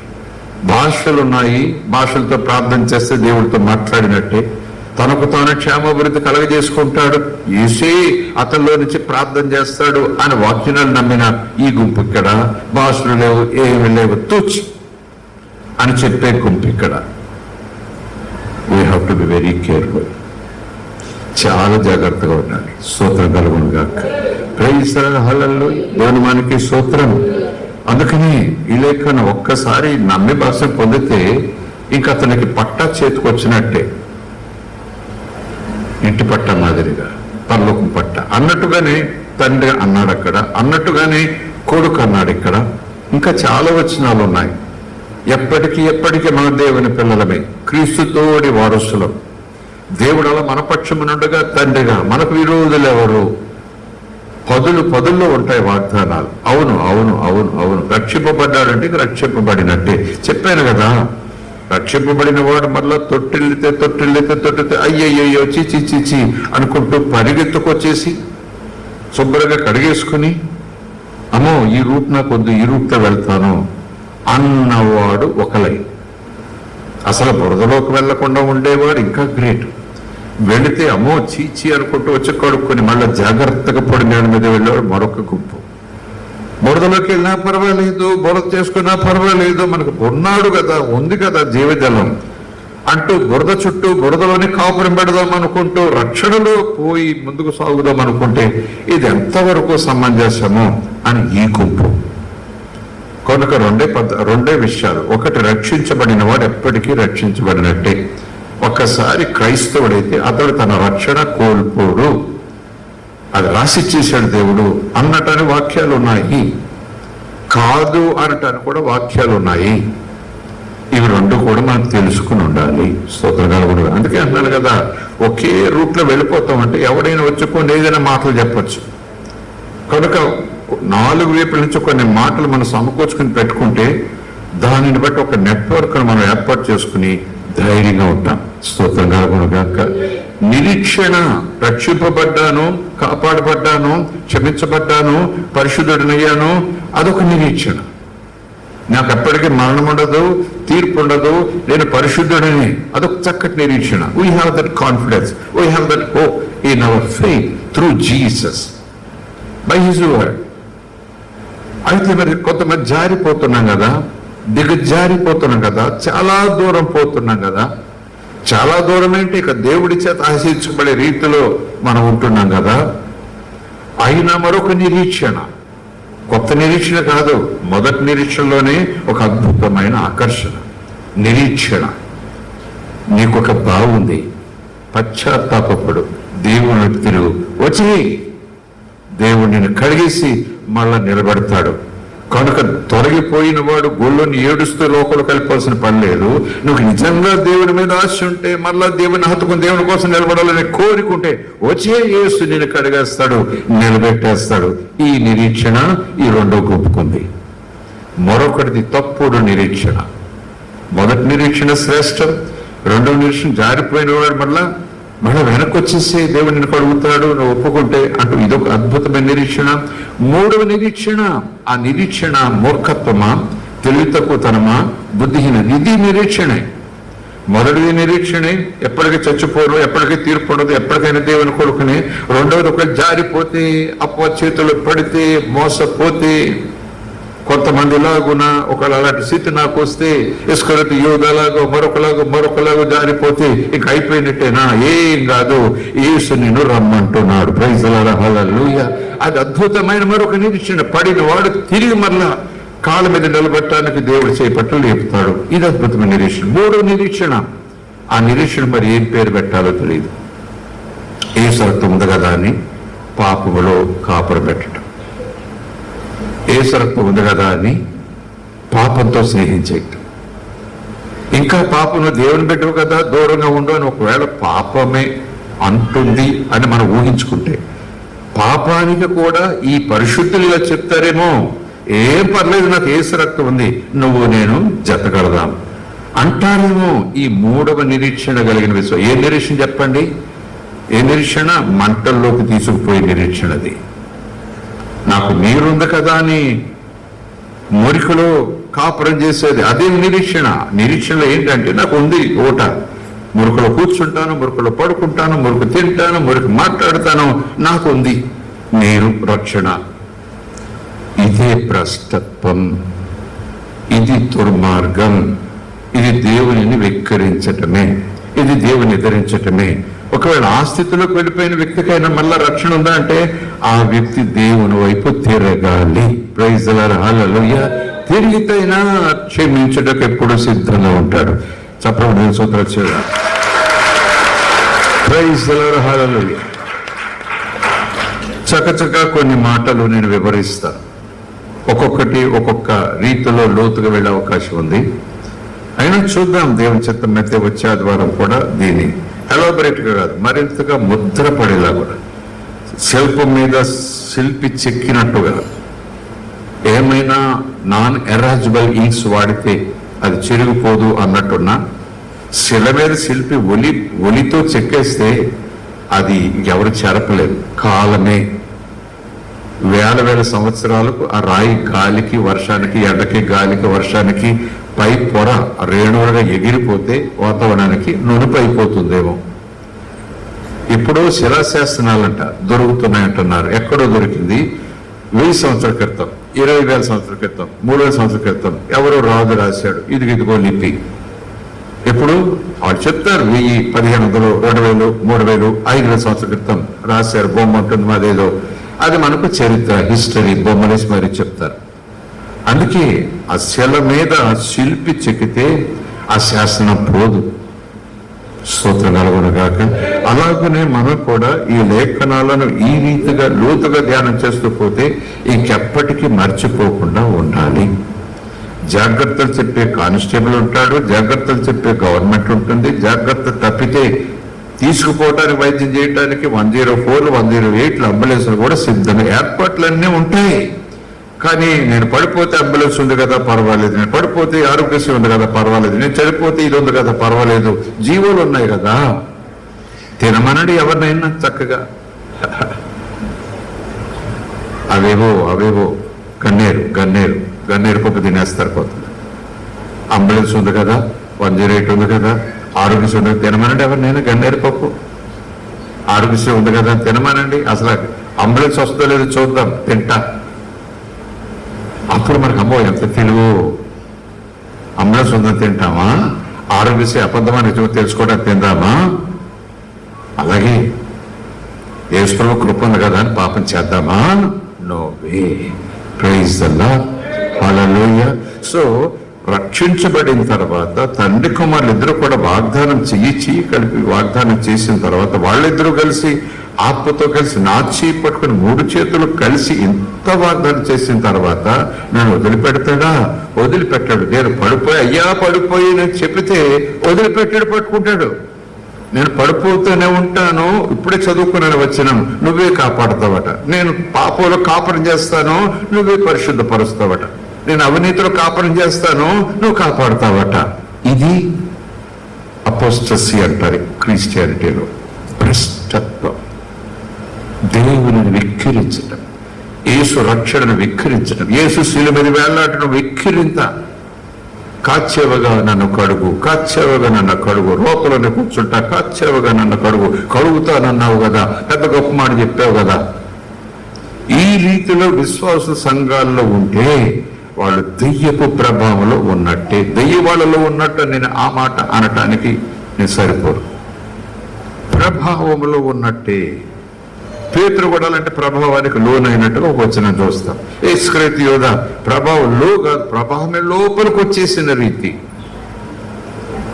కనుక రక్షణ గ్యారంటీ. ఒకవేళ తప్పిపోయినా ఆ గ్యారంటీ ఇచ్చిన వైపు నువ్వు చూడాలి, ఆయన వైపు నువ్వు రావాలి. నేను నీ కొడుకునయ్యా, నా తండ్రి అయ్యా, నిజానికి తండ్రి అని అనటానికి కూడా నాకు యోగ్యత లేదు, నీ కొడుకునే కానీ కొడుకుగా ఉంటాను నేను రావట్లేదు అని నువ్వు మాట్లాడే లోపలనే ఆ తండ్రి ఏం చేస్తారంటే, ఎప్పటికీ నువ్వు నా కొడుకు వేరా బాబు. ఆ మాట అనటానికి ఎప్పుడు దేవుడు సిద్ధంగా ఉంటాడు. ఆ మాట అనిపించుకోవటానికి నేను మురుకులోనే ఉంటాను కొడుకుని, నేను మురుకులోనే ఉంటాను నువ్వు తండ్రివి, నేను మురుకులోనే ఉంటాను నువ్వు కడుగుతూ ఉండాలి, మురుకులోనే ఉంటాను కాపాడాలి, మురుకులోనే ఉంటాను వెండి ఇవ్వాలి, బంగారం ఇవ్వాలి, ప్రమోషన్ ఇవ్వాలి, ఉద్యోగాలు ఇవ్వాలి, పిల్లలు ఇవ్వాలి, ఏం కావాలంటే ఇవ్వాలి, నేను మురుకులోనే ఉంటాను అనటం మంచిది కాదు. సో మొదటి మాట, వన్స్ సేవ్డ్ ఆల్వేస్ సేవ్డ్, అదొక line. Once saved, not always saved, unless we are be careful. ఇంత గొప్ప రక్షణ నిర్లక్ష్యం చేసిన బీ కేర్ఫుల్. సూత్రం మొదటి మాట. ఈ చెప్పుతున్న మాటలన్నీ కూడా పేతురు రాసిన మాటలు కాదు. ఇప్పటి వరకు పేతురు ఎలాగన్నాడు, తిమోతితో అన్నాడు, యోధ ఎలాగన్నాడు, అక్కడక్కడ రాసుకుంటూ వచ్చాడు. ఇప్పుడు నేను చెప్తున్న మాటలన్నీ కూడా నా యందు విశ్వాసం ఉంచిన వారు ఎన్నటికీ చనిపోరు, నా కొడుకు ఎవరైతే నమ్ముకుంటారో వారు ఎన్నటికీ చనిపోరు అని తండ్రి కొడుకులు ఇద్దరు చెప్పిన మాటలు. ఆ తండ్రి కొడుకుల మాట ఒక్కటే కాబట్టి ఆ తండ్రి కొడుకు ఏకమై మాట్లాడుతున్న మాటే యేసు ప్రభువే. 2 రకాల మాటలు మాట్లాడు కాదు, ఆ యేసు ప్రభువే లక్ష్యం ఉంచండి జాగ్రత్త అన్న మాటలు చూద్దాం. జాగ్రత్తగా ఉండండి, జాగ్రత్తగా అనే మాటలు చూద్దాం. స్తోత్రం కలుగునుగాక. ఒకవేళ రక్షణ పొందిన వాడు ఎప్పటికీ రక్షించబడినట్టే. వాడు ఆరిపోడు. వాడు పడిపోయినట్టు కాదు, వాడు చెడిపోయినట్టు కాదు, వాడు పాపం చేసినట్టు కాదు అని దేవుడు ఒక లెక్క పెట్టేస్తాడు అని ప్రసంగాలు విన్నాను. అవి కూడా కొంతవరకు అంగీకారమా అన్నట్టుగా కూడా నేను అడుగు వేస్తూ జాగ్రత్తగా ధ్యానం చేస్తున్నా. కానీ ఈ వచనాలు మీ ముందు పెడుతూ నేను కూడా మరొకసారి మైక్రోస్కోప్ కింద పెట్టి చూస్తున్నా. యేసు ప్రభు ఉపమానాలు చెప్పారు. యేసు ప్రభు రక్షింపబడు వారి గురించి చెప్పారు, తనకు శిష్యులుగా అయ్యేవారి గురించి చెప్పారు. యేసుప్రభు తన మార్గంలో వచ్చే వారి గురించి చెప్పారు. యేసుప్రభు తన మార్గం గురించి చెబుతూ నాకు శిష్యులుగా ఉండాలంటే నా వెనకాల రావాలి, నాకు శిష్యులుగా ఉండాలంటే నాకు వెనకాల రావాలి, రక్షణలోకి వచ్చినప్పుడు నా వెనకాల రావాలి అన్నవాడు. స్తోత్రం. యేసుప్రభు ఉపమానం చెప్పారు. మత్తయి సువార్త 25:1 చూస్తే ఆ సందర్భం మీరు తీయండి, తీసిన వారు జ్ఞాపకం చేస్తాను. కన్యకలు, కొంతమంది బుద్ధిహీనులు, కొంతమంది బుద్ధి గలవారు. కన్యకలు మొత్తం ఎంతమంది? మ్యాథ్స్ మార్కులు వేస్తారు. ఎంతమంది మొత్తం? 5 + 5 10. అందులో సగం మంది 55 పీపుల్ బుద్ధి గలవారు, బుద్ధి లేనివారు. బుద్ధి గలవారు అని వస్త్రం కూడా వాడికి తెలిసిందా? వాడి పేరు బుద్ధి గలవారని తెలిసిందా? వాళ్ళ ముఖం మీద ఏదైనా ఉందా? వాళ్ళ అమ్మ పెట్టింది ఆ పేరు. వాళ్ళ క్రియ, వాళ్ళ జాగ్రత్త, వాళ్ళ హెచ్చరిక జీవితం, వాళ్ళ సిద్ధపాటుతో ఉండాలి అనే ఆత్రత వాళ్ళు బుద్ధి కలిగిన వారని నిలబెట్టిందంతే. స్తోత్రం, హల్లెలూయా. అందరూ అన్నారు కదా తండ్రి, ఎవరైనా సరే అందరూ రక్షించబడతారు. కొడుకు కూడా అన్నాడు, ఎంతమంది అయినా సరే నేను రక్షించుకుంటాను, నాతో ఉంటారు అని కొడుకు అన్నాడు కదా. ఈ 10 మంది కన్యకలు పెండ్లి వస్త్రం ధరించుకున్నారు, రక్షణ పొందారు, కాగడాలు పట్టుకున్నారు, నూనె ఉంది, నూనె గుడ్డు ఉంది. పెళ్లి కొడుకు వస్తాడు, మనం ఎదురెళ్ళాలి అంటే సంఘము సిద్ధపాటు, అంతా సంఘం అంతా రక్షింపబడిన వారు. కానీ వైఖరి వచ్చేటప్పటికీ అందరూ రక్షణ పొందారు, కానీ 5 నిర్లక్ష్యంగా ఉన్నారు. నిర్వచనం యేసు ప్రభు 5 నిర్లక్ష్యంగా ఉన్నారు అంటే అందరూ కొందరు భ్రష్టత్వం అంటున్నాడు కదా. యేసు ప్రభు స్వయంగా చెప్పిన ఉపమానం, ఒకసారి రక్షించబడితే రక్షించబడినట్టే, అంటే ఒకసారి నువ్వు వెలిగించబడితే నువ్వు వెలిగించబడినట్టే, నువ్వు వెలుగువే. మరి యేసు ప్రభు ఈ కన్యకల ఉపమానం ఎందుకు చెప్పారు? వెలిగించుకున్నారు, వెలిగించాడు, వెలుగు కలిగి ఉన్నారు, అందరూ వెలుగు కలిగి ఉన్నారు అనుకుందాం. నిజానికి వాళ్ళు రక్షించబడితే ఎప్పటికీ రక్షించబడినట్టు అయి ఉంటే వాళ్ళు రక్షణ పొందేశారు, సంఘం అయిపోయారు, సంఘంలో ఉన్నారు, పెళ్లి కొడుకు కోసం రాయేసు అని పాటలు పాడే గుంపులో ఉంటారు. ఎప్పటికైనా వాళ్ళు వెళ్ళేవారేంటి, ఎలాగున్నా సరే అనుకుంటే ఈ కాగడాలు ఆరిపోవటం ఏంటండి, నూనె గుడ్లో నూనె అయిపోవటం ఏంటండి, పక్క వాళ్ళు బతిమలాడటం ఏంటండి, మా దగ్గర లేదు పోయి తెచ్చుకోండి అని చెప్పడం ఏంటండి, ఈ లోపల పెట్టుకుమాడు వచ్చేయటం ఏంటండి, బోరుధ్వనులతో వచ్చేయటం ఏంటండి, ఊరేగింపుగా లోపలికి వెళ్ళిపోవటం ఏంటండి, లోపలికి వెళ్ళిపోయిన తర్వాత వెలుగుతున్న కాగడాలతో వెళ్ళిపోయి లోపలికి వెళ్ళిపోయారట, వీళ్ళు బయట వెళ్ళిపోయారట. ఇదేంటండి, వీళ్ళు మళ్ళీ అన్నాడు మేము మేము మేము అన్నారట. లోపలి నుంచి ఒక స్వరం వచ్చిందట, మీరెవరు, మిమ్మల్ని నేను ఎరుగను, వెళ్ళిపోండి. ప్రభు స్వయంగా చెప్పారంటే అందరూ రక్షించబడతారు 10 మంది అనుకుంటే గ్యారంటీ అన్నట్టుగా ఉంది. గ్యారంటీ వెలిగించాడు, వెలుగుతో నేను ఎప్పుడు ఉంటాను గ్యారంటీ. కానీ ఆరిపోకుండా చూసుకోవాలి. స్తోత్రగాములు గాక. ఆరిపోకుండా చూసుకోవడం అంటే కేవలం ఆరిపోకుండా చేయటం కాదు, నూనె కలిగి ఉండాలి. ఆ నూనె బుడ్డిలో ఎప్పుడు నాకు స్టోర్లో ఉండాలి, ఎప్పుడు అభిషేకం కింద ఉండాలి, ఎప్పుడు ప్రార్థన ఉండాలి, ఎప్పుడు విశ్వాసంతో ఉండాలి, ఎప్పుడు ప్రభు మీద నమ్మకంతో ఉండాలి, ఎప్పుడు ఆయన మార్గంలో వెళుతూ ఉండాలి అన్నట్టుగా భావించవచ్చు మనం. కనుక ఒకవేళ రక్షించబడితే ఇంకప్పటికే రక్షణ అనుకుంటే వీళ్ళు కాగడాలు ఆరిపోకూడదు కదా. దేవుడు వెలిగించిన కాగడాలు, దేవుడి చేతికి ఇచ్చిన కాగడాలు, ఇదిగో కాగడాలు పట్టుకుని ఉంటే నేను వస్తానని చెప్పిన కాగడాలు ఆరిపోకూడదు. ఒకవేళ ఆరిపోయిన సరే ఆయన వెలిగించుకోవాలి. వేళదేమైందండి బుద్ధి ఇల్లు అంటారు. వెలిగించిన వాడు ఆర్పకుండా చూసుకోవాలి కదా. మరి దశలు వేసిన పత్రికలు ఆయనే చూసుకుంటాడు, ఆయనే సంపూర్ణంగా ఉంచుతాడు, ఆయనే కాపాడుతాడు అని ఉంది. మరి యేసుప్రభు అక్కడ మళ్ళా స్వయంగా ఇలా చెప్తున్నాడు, ఆరిపోకుండా చూసుకోండి, నూనెబుడ్లో నువ్వు చూసుకోలేదు అంటే సిద్ధపాటుకు ఒక వ్యవహారం. అంటే ఆ వ్యక్తి సిద్ధపడకపోతే ఇక్కడ నీరుంది, నేను మురుకులో ఉన్నా పర్వాలేదు అంటాం, అది సిద్ధపాటు కాదు. ఇక్కడ మురుకుంది, ఆ మురుకుని బయటకు వచ్చి కడుక్కోవాలి, ఎంత త్వరగా కడుక్కుంటే నాకు అంత మంచిది, ఈ లోపల యేసు వచ్చేస్తే చీ అనిపించుకోకూడదు అనే ఆత్రతతో నీటి దగ్గర పరిగెత్తేవారిగా ఉండాలి. స్తోత్రం కలుగును గాక. కడగబడాలి, మలచబడాలి, పరిశుద్ధపరచబడుతున్నాడు. అందుకే చెప్పాను, జస్టిఫికేషన్, శాంక్టిఫికేషన్, గ్లోరిఫికేషన్. నీతిమంతులుగా తీర్చబడుట, తర్వాత పరిశుద్ధపరచబడుతూ వస్తుండుట, చివరికి మహిమలో యేసుప్రభు చేత అంగీకరించబడుట. స్తోత్రం కలుగును గాక. ఇక్కడ వారందరూ స్తోత్రాలు చెబుదాం. హల్లెలూయా. Your attention please. మీ ఏకాగ్రత దేవునికి కావాలి, మీ ఏకాగ్రత దేవునికి కావాలి. దేవుడు నీతో నాతో ఒక లక్ష్యంతో మాట్లాడుతున్నాడు, ఒక గురి కలిగి మాట్లాడుతున్నాడు, ఒక ఆశతో మాట్లాడుతున్నాడు. ఆయన మాట మీద మీరు నేను లక్ష్యం ఉంచాలి. నిర్లక్ష్యంగా ఉంటే ఎలా తప్పించుకోగలము, నిర్లక్ష్యంగా ఉంటే ఏమైపోతామో, నిర్లక్ష్యంగా ఉంటే అపవాది గర్జించే సింహం వలె ఎవరిని మృంగుదునా అని వెతుకుతూ తిరుగుతున్నాడు. ఈ మాటలు ఏదో కాకమ్మ కథలు కాదు, ముసలమ్మ ముచ్చట్లు కాదు, మనకేమి కాదులే అనటం కాదు కదా. దేవునికి లోబడండి, దేవుని విధేయులుగా ఉండండి, వాక్యంలో ఉండండి, సత్యంలో ఉండండి. దుష్టుడు తిరుగుతున్నాడు, ఎవడిని మింగుదామా అని. సో ఒకవేళ ఇదే నిజమైతే, నిజం కాదని కాదు, నిజమే. తండ్రి చెప్పిన మాట నిజం, మాటకి నిజం, 100కి 1,00,000 నిజం. కొడుకు చెప్పిన మాట నిజం, 100% నిజం. మరి ఇక్కడ యేసు ప్రభువే చెప్తున్నారు, అది నిజమే. ఎవరు వీళ్ళు? నిర్లక్ష్యం.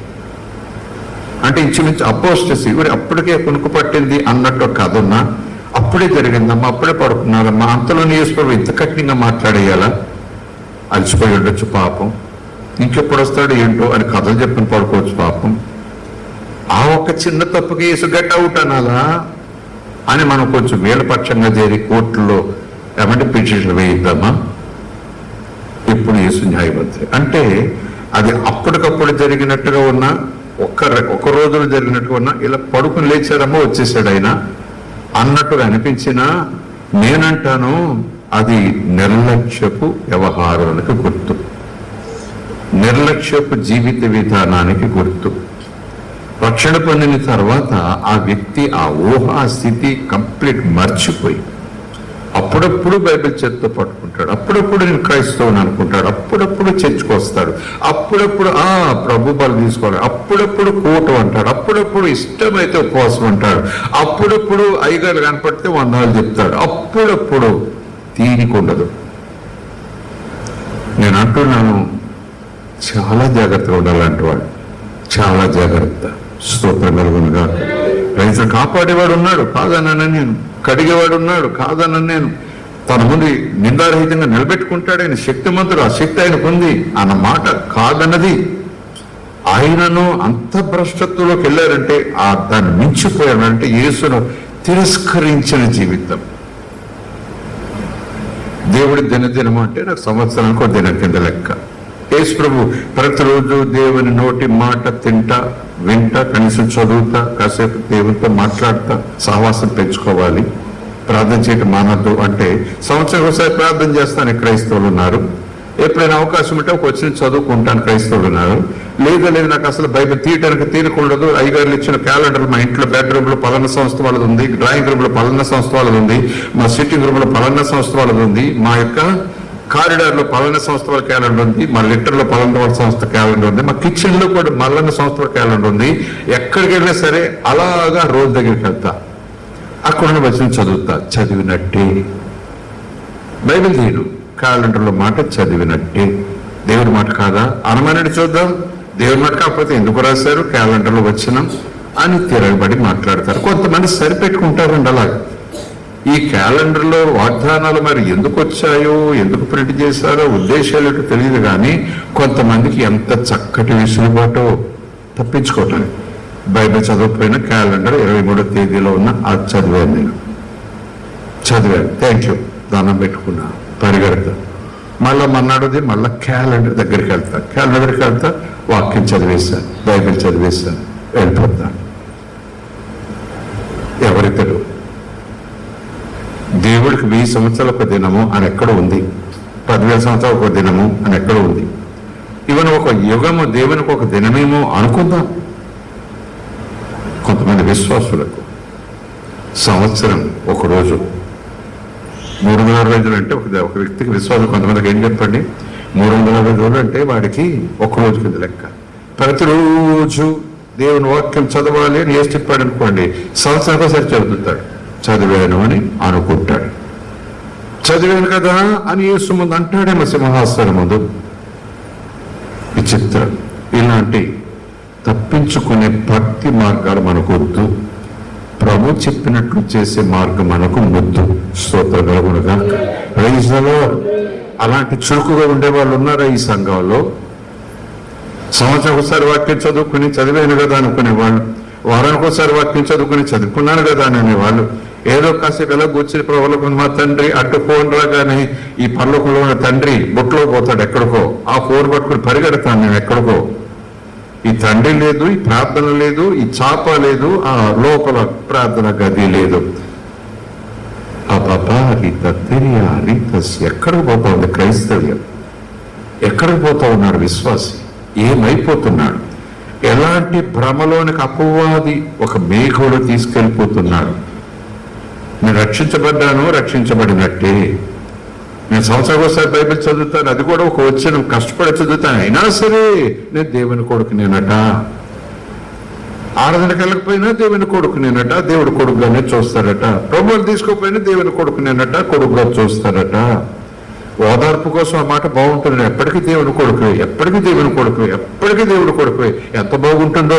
ఆ పక్కనే పరిశుద్ధాత్మ దేవుని కొడుకు అయితే ఇలా ఉంటావా నువ్వు దేవుడి కొడుకు ఎలాగవుతావు అంటాడు పరిశుద్ధాత్మ. స్తోత్రముగాక. హల్లెలూయా. చెప్తున్నాను, ఒక్కసారి రక్షించబడితే రక్షించబడినట్టే తండ్రి కుమారులు చెప్పారు. వాక్యాలు 100 ఉన్నాయి. ఒకవేళ అదే నిజమైతే ఈ 10 మంది కన్యకలు కాగడాలు వెలుగుతూ ఉన్నాయి, నూనెబొట్టులో నోళ్ళు ఉన్నాయి, కొంతమందికి లేవు అనుకుందాం. వీళ్ళు నిద్రపోయారు, వీళ్ళు మెలుకోవచ్చు. అందరూ నిద్రపోయారు, కానీ వీళ్ళు మెలుకోలోకి వచ్చి నూనె పోసుకుని వెలిగించుకున్నారు. వీళ్ళు నూనె లేదు. కనుక నిజానికి ఒకసారి రక్షించబడినట్టే అనుకుంటే ఈ 5గురు కూడా కాగడాలు ఆడిపోయినా సరే వచ్చేసేయండమ్మా, పర్వాలేదు, మీరేం చేస్తారు, అలసిపోయారు, సమస్య వెళ్ళిపోయారు, మీరు ఏం చేస్తారు, నువ్వు చూసుకోవాలి కదా, మరి మీరు వెనపడిపోయారు, కానీ పొమ్మని నేను వద్దను నేను అనాలి కదండి. ఏసయ్య లోపల నుంచి ఒప్పమన్న తప్పు చెప్పాడు ఏసయ్య. అది సంఘం కోసం కాదు, అన్యుల కోసం. అన్యులకు అన్యకులు ఎలాగవుతారు? అన్యక పెండు వస్త్రం ఎలాగుంటుంది? అన్యక చేతిలో కాగడాలు ఎలాగుంటాయి? అన్యకులు నూనె బొట్లు ఎలా కలిగి ఉంటారండి? ఇది అన్యుల కోసం అయితే సంఘం కోసమే ప్రభు చెప్పారు. సంఘమా, ఎప్పుడు సంఘం అవుతావు, సంఘం అయినప్పుడు ఎలాగ ఉండాలి, ఎలా దేవుడిని చేసుకుంటాడు, కనుక నీ పక్షంగా నువ్వు ఎలాగ ఉండాలి, నీ జాగ్రత్తలను ఉండాలి. స్తోత్రం కలుగును గాక. హామీ ధీమా దేవుడిచ్చాడు. హామీ ధీమాతో నాకు బుల్లెట్ ప్రూఫ్ కోట్ ఉంది కదా, అందరినీ చంపుకుంటూ పోతానా? మా ఇంట్లో పెద్ద అయిన పలానా సూపర్ కనుక నేను ఎన్ని మర్డర్లైనా చేసుకుపోతానా? జడ్జి గారు మా పెద్దనాయన గనక ఎన్ని దొంగతనాలన్నా చేసుకుపోతానా? పోలీస్ డిపార్ట్మెంట్ ఆయన చీఫ్ గనక, భారతదేశానికి హోమ్ మినిస్టర్ గనక నేనేం చేసేసినా ఎవడు పర్లేదని లోకం చెప్తుంది, పర్లేదని ఇండియా చెప్తుంది, పర్లేదని దేశాలు చెప్తున్నాయి. దేవుని కొడుకు అయిపోతే అప్పుడు శిక్ష లేదు కదండి. ఎన్ని మర్డర్లైనా అనుంది అక్కడ. హలో, ఎప్పటికీ తండ్రి కొడుకు నీ శిక్ష లేదు, పెట్టేసుకున్నాను నెలలో పథకం, నాకు శిక్ష లేదు, నీ దేవుడి కొడుకుని నా శిక్ష లేదు. Okay, guarantee 100%. మీరు నేను కేకలి చెప్పడం చెప్పండి, నాకు శిక్ష లేదు. పక్కన ఎన్ని మర్డర్లైనా చేస్తాను, శిక్ష లేదు.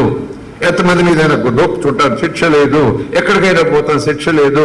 గవర్నమెంట్ వాళ్ళు ఎలాగైతే అలాగే వెళ్తాను, నా శిక్ష లేదు. కోర్టు నన్ను ఏమీ చేయలేవు, నా శిక్ష లేదు. ఉంది కదా నాకు శిక్ష లేదు అనే వాక్యాన్ని ఇక్కడ తీసుకొచ్చి అక్కడ పెడితే అది దేవుణ్ణి ఎదిరించినట్ట కాదా? అది దేవుణ్ణి వెక్కిరించినట్ట కాదా? యేసు రక్తానికి వేయవలసిన విలువ నేను ఇవ్వనట్టే కదా? కనుక నేను నమ్మిన వారు నమ్మినట్టుగా ఉండాలి. స్తోత్రం. ఇది నేనన్నమాట కదా, అపోస్తలుడైన పౌలు అన్నమాట. గడిచిన సంవత్సరాలు చెప్పుకున్నాం కదా, కొరింథీయులకు రాసిన పత్రికలు ఆ చివరి అధ్యాయంలో 13:5 ఏమంటారు అపోస్తలుడైన పౌలు? కొరింథీలో ఉన్న ఓ విశ్వాసులారా, కొరింథీలో ఉన్న సంఘస్థులారా, అపొస్తలుల బోధ యందు రొట్టె విరుచుట యందు ప్రార్థన ఎడతెగక ఉంటున్న ఓ విశ్వాసులారా, దేవుని కుటుంబమా, దేవుని జనాంగమా. 5 ఓ విశ్వాసులారా, మీరు విశ్వాసం కలిగి ఉన్నారో లేదో ఒక్కసారి పరిశీలన చేసుకోండి. That's it. That is the way the church must go. Praise the lord. హల్లెలూయా. దేవునికి స్తోత్రం. మీకు మీరే పరిశీలన చేసుకోండి, మీకు మీరే పరీక్షించుకోండి. నోటిబొట్లో నూనె ఉందో లేదో, కాగా ఆరిపోతుందో లేదో పరీక్షించుకోండి. ఒకవేళ రక్షించాడు దేవుడు, ఎప్పటికీ రక్షణ అంటే అది గ్యారంటీ. కానీ ఇక్కడ వచ్చిన చూస్తే దేవుడు కాపాడుతాడు అన్నారంటే కాగడాలు ఆరిపోకూడదు కదా. దేవుడు చూసుకుంటాడు అన్నారంటే ఆరిపోయినా సరే లోపలికి రమ్మనాలి కదా. దేవుడు చూసుకుంటాడు, ఆరిపోయినా ఎలాగున్నా సరే లోపల తలుపులు తీసి వచ్చేసేయండి అనాలి కదా. యేసుప్రభు అంటున్నాడు తలుపులు మూసుకుపోతాయి అన్నాడు. అంటే రక్షించబడిన వారు ఎప్పటికీ రక్షించబడినట్టు కాదు అని మళ్ళీ తన మాటకి తానే మళ్ళీ కొట్టేసుకుంటున్నాడా? కొట్టేసుకోడు. రక్షించబడిన వాడు రక్షించబడిన వాడిగా ముందుకు సాగితే రక్షణ. స్తోత్రం. రక్షించటకు ఆయన అసమర్థుడు కాదు, కడుగుటకు ఆయన శక్తి లేనివాడు కాదు, క్షమించుటకు ఆ దూరముగా ఉండడు, శాశ్వత ప్రేమతో ప్రేమిస్తున్నాడు గనక శిలువ మీద దొంగ మాదిరిగా చివరి ఘడియల్లో అయినా సరే నువ్వు వచ్చి ప్రభువా నేను పాపిని క్షమించు అనకపోయినా నేను నీ బిడ్డను ఒక్కసారి జ్ఞాపకం చేసుకో అని హిజ్కియా ప్రార్థించినట్టుగా యేసు కృపకలు ప్రార్థిస్తే అక్కడ కనికరించిన వాడు అంతకన్నా ఎక్కువ కనికరించి నేను పరలోకంలో చేర్చుకుంటాడు. కానీ దొంగ మాదిరిగా నీ చివరిగా నీ ప్రాణం పోతుంది డాక్టర్ గారు చెప్తారు, 1 2 3 4లో నీ ప్రాణం చెప్తారు. 1 నేను ఒప్పుకోను, 2 ఒప్పుకోను, 3 4 టైంలో మాత్రం 4 అనేటప్పుడు యేసు జ్ఞాపకం చేసుకుంటా శిలువ దొంగలాగా. అనే ఛాన్స్ నాకు ఉంటుందని ఇక్కడ రోతలో బతికే వాళ్ళు చాలా మంది ఉన్నారు. అందుకే ఈ లేఖనం ఎలాగుంది, మీ వలననే కదా నా నామానికి అవమానం వస్తుంది. కొంతమంది యేసు రక్తాన్ని కాళ్ళతో తొక్కేస్తున్నారు, కొంతమంది యేసును మరలా సిలువెక్కించేస్తున్నారు, కొంతమంది ఇంకా యేసుని ఇంకా హింసిస్తున్నారు. దేవుని పిల్లలే ఎవరు వారు అంటే మూడో నిరీక్షణ. అందులో అర్థం లేదు, పర్థం లేదు. ఆ నిరీక్షణ జీవమే లేదు. ఏట నిరీక్షణ? నేను రోతలను ఉంటాను, రోతలు ఉన్నట్టు కాదట. నేను పాపం చేస్తూ పోతాను, దేవుడు అలా చూడట నన్ను. నో వే, దేవుడు నన్ను అలా చూడడు, కొడుకుగానే చూస్తాను. నేను పరలోకం కాదు, పరయ దేశం పోయాను, దూరదేశం పోయాను, చెట్ల కొడుకుగా పోయాను, దూరంగా ఉన్నాను. ఈ తండ్రి కొడుకుగానే చూస్తున్నాడు. కొడుకు ఎప్పుడు వస్తాడని అనుకుంటున్నాడు, వస్తే బాగుండని అనుకుంటున్నాడు. అంతే, ఆయన కెపాసిటీ అంతే. ఆ కొడుకు రావాలి. అక్కడున్న కొడుకునే, వేషలతో ఉన్న కొడుకునే అనుకున్నాడు వాడు. లేదు, నేను తండ్రిని వదిలేశాను, వీళ్ళకు దగ్గర అయ్యారు, వీళ్ళే కావాలనుకున్నాను. ఒకరోజు స్పృహ వచ్చింది, బుద్ధి వచ్చింది, నాకు తండ్రి ఇల్లు అనుకున్నాడంతే. ఇల్లు కాదు, ఇంట్లో ఒక ప్లేస్ ఎక్కడో అవుట్ హౌస్ లో ఒక పనోడు గారు గింజ అయిన పోసే బాబు అడుగుదామని వచ్చాడు, కొడుక అని పిలిచాడు. అలా తిరిగి వచ్చే స్వభావం నీకు నాకు నిరంతరం ఉండాలి. స్తోత్రగాక. సో ఒకసారి రక్షించబడితే ఎప్పటికీ రక్షించబడినట్టే అనేది ఒక నిజమైతే నిజము కాదని కాదు, నిజమైతే అని అనకూడదు. కానీ మరి ఇక్కడ ఎందుకు ఆ కాగడ ఆరిపోకుండా దేవుడే తను వెలుగుస్తూ ఉండాలి. ఒకవేళ ఆరిపోయినా ఆ గుమ్మం దగ్గరికి వెళ్ళేటప్పటికి అయ్యో ఇప్పుడు ఆరిపోయిందా, వచ్చే నా తెలుసులే, తీండ్ర తలుపు అనాలి. ఒకసారి రక్షించబడితే రక్షించబడినట్టే. యేసుప్రభు చెప్పారు.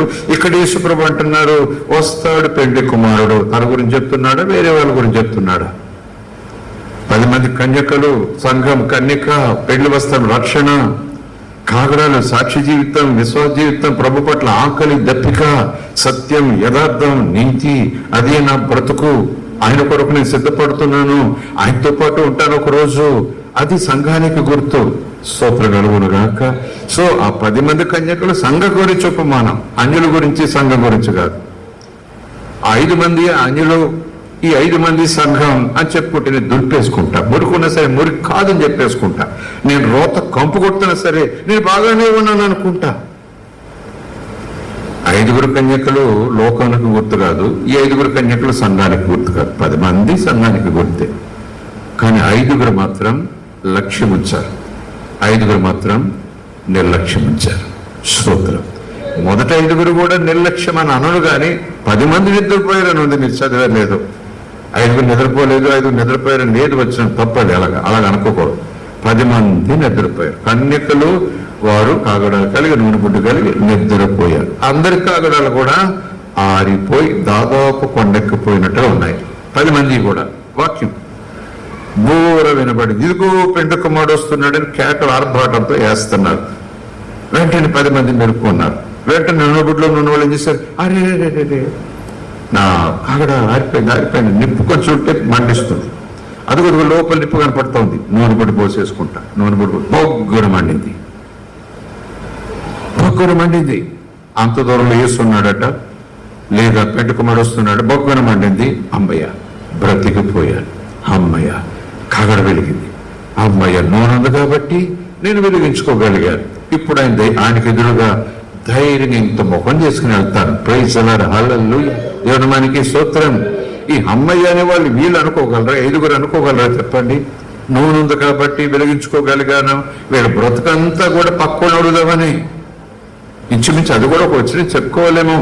కొంతమంది విశ్వాసులు, కొంతమంది విధానాలు ఎలా ఉంటాయంటే, వాళ్ళు ఉన్నారు కదా, వాళ్ళు ఉన్నారు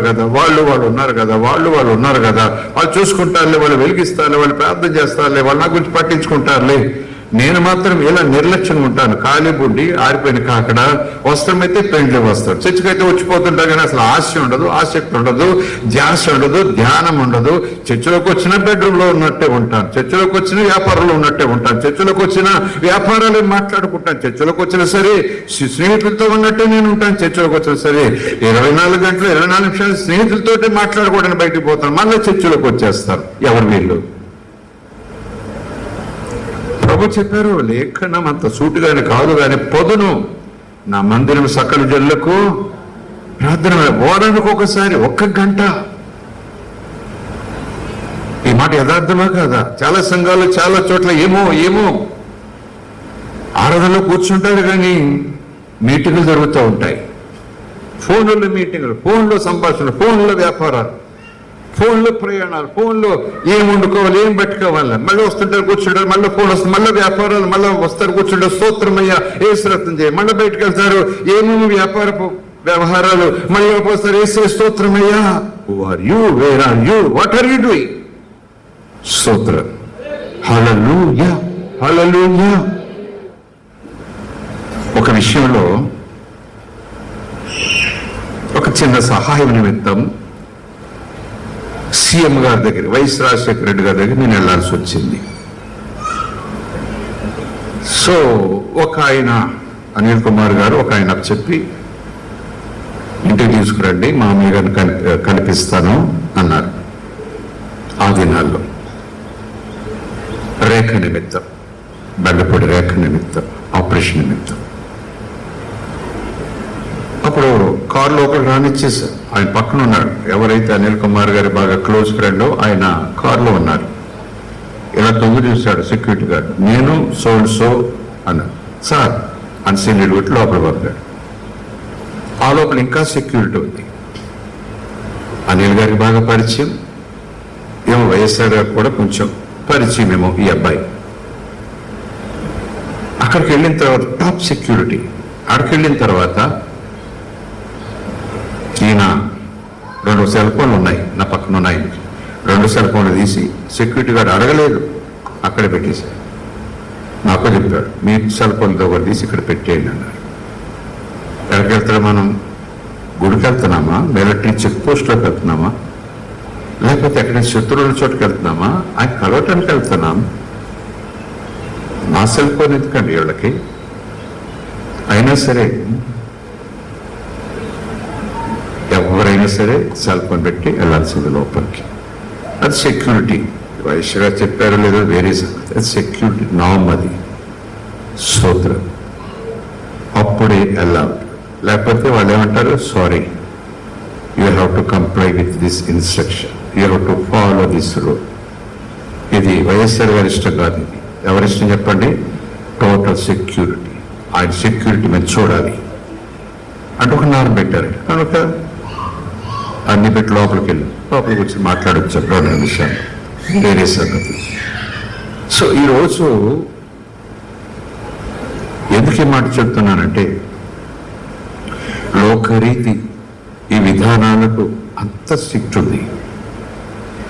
ఎవరినో కలవటానికి వెళ్తున్నాను, ఎలాగ ఉండాలి, ఎవరి దాటి వెళ్ళాలి, ఆడికి వెళ్ళిన తర్వాత ఆయన వచ్చే వరకు కూర్చోవాలి.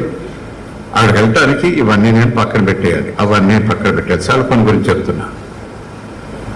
అప్పటికి నా ఫ్రెండ్స్ ఉన్నారు, అప్పటికి నేను అల్లిగారితో ఉంటున్నాను, అప్పటికి నేను పాస్టర్గారి పరిచయం. వాళ్ళు ఫోన్ చేస్తుంటారు 10 నిమిషాలకు, అయ్యగారు ఇది, అయ్యగారు ఎక్కడున్నారు, కలవాలి, ఎప్పుడు కదా, ఏం చేద్దామంటారు అంటూ ఆ విధిని బట్టి, ఆ స్తోత్రాలు, ఆ పై పొజిషన్ బట్టి. మరి నేను వైఎస్ గారి దగ్గరికి వెళ్తున్నాను, సీఎం దగ్గరికి, బాబాయ్ నాకు చాలా ఫోన్లు వస్తాయి, దేవుని గురించి ఫోన్లు వస్తాయి, ఏమనుకుంటున్నారు మీరు? భాస్కర్ గురించి ఫోన్లు వస్తే నాకు వదిలేయమంటే అలాగా నేను వెళ్ళిపోతాను. ఈయన నాకు లెక్క ఏంటి? ఫోన్లు మాట్లాడుకోవాలి, అందులో దేవుని సేవకోండి. 100 మంది పాస్టర్ నాకు ఫోన్ చేస్తారు, నాకు మంచి పొజిషన్లో ఉన్నాను, వాళ్ళు సమాధానం చెప్పాలి, లేకపోతే ఎలాగా అని అనొచ్చు, అనగలను, అని వచ్చేయగలను కూడా వెనక్కి. అయితే వెళ్ళండి సార్ అంటారు వాళ్ళ దగ్గర. అయితే వెళ్ళండి సార్, నో ప్రాబ్లం. వాళ్ళు అంటారు, it's up to you, go back. మరి నేను అక్కడ ఏం చేశాను? ఆయన రావాలి, కలవాలి, మళ్ళీ బయటకు వచ్చేటప్పుడు నేను మర్చిపోయినా వీళ్ళే, సార్ మీ సెల్ ఫోన్ పెట్టుకెళ్ళండి, సార్ మీ సెల్ ఫోన్ పెట్టుకెళ్ళండి, థ్యాంక్ యూ. ఈ విషయం నాకు మీకు తెలియాలి. కాసేపు నేను ఇంత భక్తి చేస్తున్నాను, నేను ఇంత ప్రార్థన చేస్తున్నాను, నా సంగతి చూసి మీకేం తెలుసు అని అనుకునే మనసు నాకు ఉండొచ్చు. కానీ ఆ కాసేపు 5 నిమిషాలు కూడా ఉండదు ఆయన కలవటం, ఇది చెప్పటం, వచ్చేయటం. ఆయన పెద్ద సరదాగా గంటల కొద్ది కాదు, చాలా పనులు ఉంటాయి ఆయనకి. నాలాంటి వాళ్ళు 1000 మంది ఉంటారు ఆయనకి. ఒక రూట్ తెలుసు కాబట్టి ఆ రూట్లో వెళ్ళి కూర్చున్నాం కాబట్టి ఫేస్ టు ఫేస్ టాక్ అంతే. అంతకన్నా ఏం లేదు. అది కూడా ఒక్క నిమిషం 2 నిమిషాలు, సార్ వెళ్ళొస్తాను థ్యాంక్ యూ అని వచ్చేయాలంతే. అలాంటి దానికి నేను సెల్ ఫోన్ పక్కన పెడుతున్నా, నేను ఆయన కలవాల్సిందే, నేను సెల్ ఫోన్ ఉండాల్సిందే అంటే కుదరదు అంటారు వాళ్ళు. అయితే నాకు ఆయన అక్కర్లేదు, నాకు పాస్టర్లే కావాలి, నాకు ఫోన్లు వస్తాయి, ఇది చాలా మాట్లాడుకోవాలి, మామూలు కాదని అనుకుంటే ఒకసారి ఒకవేళ ఫోన్ చేసి రానివ్వండి ఇంక లోపలికి అంటే ఏమో కానీ మా సెక్యూరిటీ మాత్రం మీరు ఇక్కడ ఫోన్ పెట్టాలి, లోపలికి వెళ్ళాలి. Praise the Lord. అంటే ఫోన్ గురించి మాట్లాడుతున్నా, సంఘాల్లో లేరా? సంఘాలు లేరు, బిజీగా ఉండేవాళ్ళు ఉంటారు, వాళ్ళ వ్యాపారాలు ఉంటాయి, స్నేహితులు ఉంటారు, బంధువులు ఉంటారు. అర్జెంటుగా వాళ్ళకి ఏదో సలహాలు ఇచ్చే అవకాశం ఉంటుంది. ఆ సలహా కూడా నేను అర్ధగంట ఇస్తాను సలహా. కానీ నేనంటాను, ఎక్కడికి వచ్చాను, ఎందుకు వచ్చాను, ఎవరిని కలవటానికి వచ్చాను, ఏం చేయటానికి వచ్చాను, అసలు వాట్ ఐమ్ డూయింగ్. స్తోత్రం. Praise the Lord. ఇంకొక మాట చెప్పి నేను ముగిస్తాను, వివరించాను. మళ్ళీ చెప్తున్నాను, రక్షించబడిన వాడు రక్షించబడినట్టే. ఆ మాట కొట్టేస్తే నేను దేవుని బిడ్డనే కాదు. ఆ మాట కొట్టేసేలాగా నేను బోధ చేస్తే నేను అబద్ధ బోధకుండా అయిపోతాను. అది నాకు తెలుసు, ఒళ్ళు దగ్గర పెట్టుకోవాలి. కానీ యేసులాగా అన్నాడు, మరి కొంతమంది వైఖరి ఎలాగ ఉంటుంది. రక్షించబడిన వారు వైఖరి ఎలాగ ఉండాలట, కానీ కొంతమంది వైఖరి ఎలాగ ఉంటుందట. వాళ్ళ గురించి యేసు ఇలా చెప్పాడు. ఆ మాటే మనం చెప్పుకుంటున్నాం. స్తోత్రగాలుగా. ప్రైజ్ హల్లెలూయా. దేవుని మనకి స్తోత్రం. మరొక మాట చూద్దాం, అది ప్రకటన గ్రంథంలో కనిపిస్తుంది అనుకుంటాను. ప్రకటన గ్రంథం 3వ అధ్యాయం. ఈ మాట చదువుకుని ప్రార్థన చేసుకుందాం. ఒకసారి రక్షించబడితే రక్షించబడినట్టే, సందేహం లేదు. కానీ రక్షించబడిన వాడు రక్షించబడిన వాడిలాగా ఉండాలి. అంటే రక్షించబడిన తర్వాత మనం ఏం చేయక్కర్లేదు. దేవుని కొడుకు అయిపోయాం, ఆయన తిరస్కరించాడు. అవును, ఆయన తిరస్కరించాడు, వాగ్దానం చేశాడు, కానీ నేను ఆయన తిరస్కరిస్తున్నాను. Then cut off. నేను తిరస్కరిస్తే కట్ ఆఫ్ అని ఉంది వాక్యంలో. నీ మాట నాకు లెక్క ఏంటంటే కట్ ఆఫ్ వాక్యంలో ఉంది. నీ మాట నాకు లెక్కలేదు, నీ కృప నాకు లెక్కలేదు, నీ దయ నాకు లెక్కలేదు అన్నట్టుగా వ్యక్తి నోటితో పలికిన ఆ వ్యవహార శైలితో ఉన్న అతడు పశ్చాత్తాప దేవుని వైపు తిరిగి సారీ చెప్పితే పరలోకంత చేతులు పిలుస్తుంది. కానీ నీ మాట నాకు లెక్కలేదంటే అది నేనంటే కట్ ఆఫ్ అని యేసు ప్రభువు చెప్తున్నాడు. ఏ నోటితో నువ్వు నాకు దేవుడు అని పలికావు, లింక్ ఏర్పడింది. ఏ నోటితో నువ్వు నాకు దేవుడు కాదు అన్నావు, లింక్ కట్ అవుతుంది. దేవుడు నిన్ను కొడుకుగా చూసినా నువ్వు తెంచేసుకుంటున్నావు ఆ లింకు అంటాడు పరిశుద్ధాత్ముడు. స్తోత్రగాక. తండ్రిని నేను నా చేతుల్లో పెట్టారు, నా చేతుల నుంచి ఎవరు దొంగలించలేరు. తండ్రిని చేతుల్లో తమ చేతులకు నేను తీసుకున్నాడు, తండ్రి చేతుల నుంచి కూడా ఎవరు నిన్ను దొంగలించలేరు. You are safe, you are safe, you are totally safe అని ప్రభు చెప్పాడు. ఎవరు దొంగలించలేరు, మేమిద్దరం కూడా విడిచిపెట్టలేరు. తండ్రి నేను కూడా మిమ్మల్ని విడిచిపెట్టే ప్రసక్తే లేదు, గట్టిగా పట్టుకుంటాం. ఎవరు కూడా మా చేతులను తీసుకోలేరు. Come on, no third party. One party myself and my father, third party is the enemy, the devil, and second party is yourself. ఈ first party agree, you are with me. Third party no, I want to steal. Second party నేను, అమ్మో AC చేతుల్లోనే ఉండాలి, AC చేతులు ఉండాలి. ఆయన వదిలిపెట్టాడట ఎవరిని కూడా, నా తంత చేతుల్లోంచి పట్టుకుపోనేవాడట. మరి నేను పోతానంటే ఇది ప్రశ్నించుకోమంటారు కొంతమంది దయచేయాలి. ఈ రెండు చెప్పేసి ఊరుకుంటే కుదరదు. ఊరుకుంటే భ్రష్టత్వమైన విశ్వాస జీవితం జీవిస్తాం మనం. ఆయన పట్టుకున్నాడు, ఎవరు పట్టుకుపోలేరు. ఆయన పట్టుకున్నాడు, ఎవరు పట్టుకుపోలేరు. ఆయన పట్టుకున్నాడు, నన్ను ఎవరు దొంగలించలేరు. ఈ 2 మాటలతో నేను జీవితాన్ని కట్టుకుంటే నీ విశ్వాస జీవితం భ్రష్టత్వంలో పోతున్నా సరే ఏం పర్వాలేదని పౌడర్ను వేసుకోవాల్సి వస్తుంది. కానీ మధ్యలో ఒక మాట ఉంది మరుగులో, నువ్వు పోతానంటే దేవుడు పోనిస్తాడా? నేను పోవాల్సిందే అంటే దేవుడు గట్టిగా పట్టుకుంటాడా? అక్కడ కూడా వాక్యం చెప్తుంది. ఎవరు నన్ను అంగీకరిస్తారో రక్షణ, ఎవరు నన్ను తిరస్కరిస్తారో నా కొడుకే కానీ వాళ్ళకు వద్దు అన్నాను. తిరస్కారం. స్తోత్రం. ఒక మాట చదివి నేను ముగిస్తాను. ఎందుకంటే రక్షించబడినవాడు ఎప్పటికీ రక్షించబడినట్టే కాదనలేము. మరొక మాట ప్రభువే చెప్తున్నారు, రక్షించబడిన వాడు ఇదిగో ఇలా ఉండాలి, రక్షించబడిన వాడిలో ఉండే విధానం ఇది అని. ఎంత తీవ్రమైన మాట. ప్రకటన గ్రంథం 3వ అధ్యాయం తీద్దాం.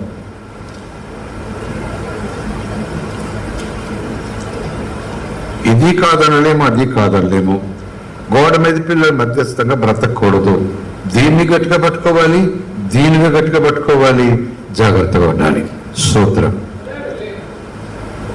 యోహాను రాసిన ప్రకటన గ్రంథం ఒకసారి తీసిన స్తోత్రం చెప్పండి. 3వ అధ్యాయంలో దాదాపు చివరి వచ్చిన దగ్గరికి వెళ్ళిపోదాం. 14వ వచనం నుంచి.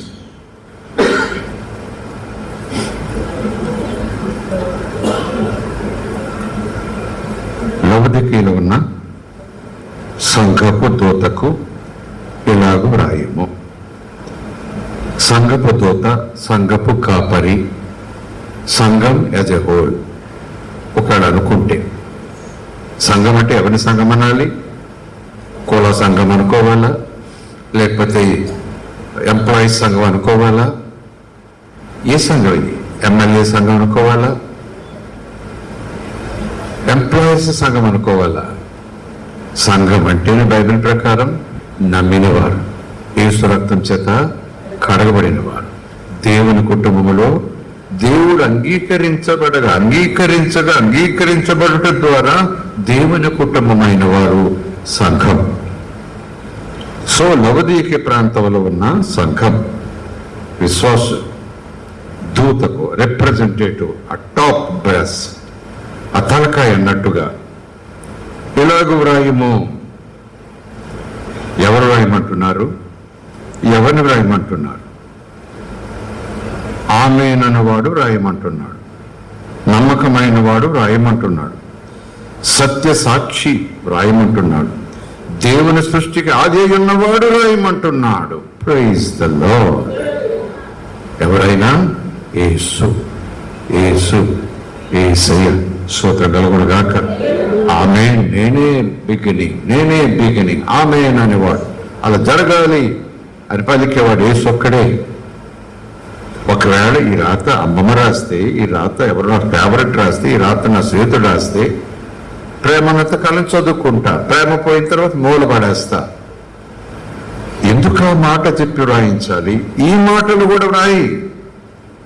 తత్వసు దీపంలో నేను దేవుని వశంలో ఉండగా, ప్రార్థనలో ఉండగా, ఆశ్రయంలో ఉండగా, నాకు కనిపించుచుండగా నేను మీకు వ్రాయాలనుకుంటున్నాను, నేను మీకు చెప్పాలనుకున్నా, దర్శనం మీకు తెలియాలనుకుంటున్నాను, మీరు ఎలా ఉండాలట అట అంటే యోహాను గారు రాశారు. ఎవరు లెక్క చేస్తారు మాకు ఆ మాట?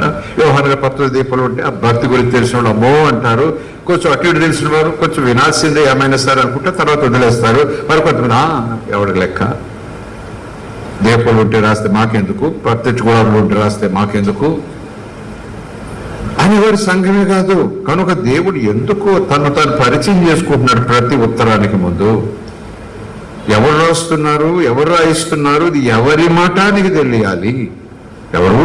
ఆమేన్ అన్నవాడు, నమ్మకమైన వాడు, సత్య సాక్షి, దేవుని సృష్టికి ఆది సంభూతుడు. ఆది యందు వాక్యం ఉండెను, వాక్యం దేవుని యందు ఉండెను, వాక్యమే దేవుడై ఉండెను, సమస్తం ఆయన మూలముగా కలిగి ఉన్నదేది కూడా ఆయన లేకుండా కలగలేదు. దేవునికి స్తోత్రం కలుగును గాక. ఆమేన్ అన్నవాడు, నమ్మకమైన వాడు, సత్యసాక్షి, దేవుని సృష్టికి ఆది అయినవాడు ఇదిగో చెబుతున్నాడు సంగతులు. ఏంటి సంగతులు? బ్రదరు ఏంటి సంగతులు? ఎలా పెట్టని చెప్పండి మాటలు. హాయ్, ఏంటి చేశారు?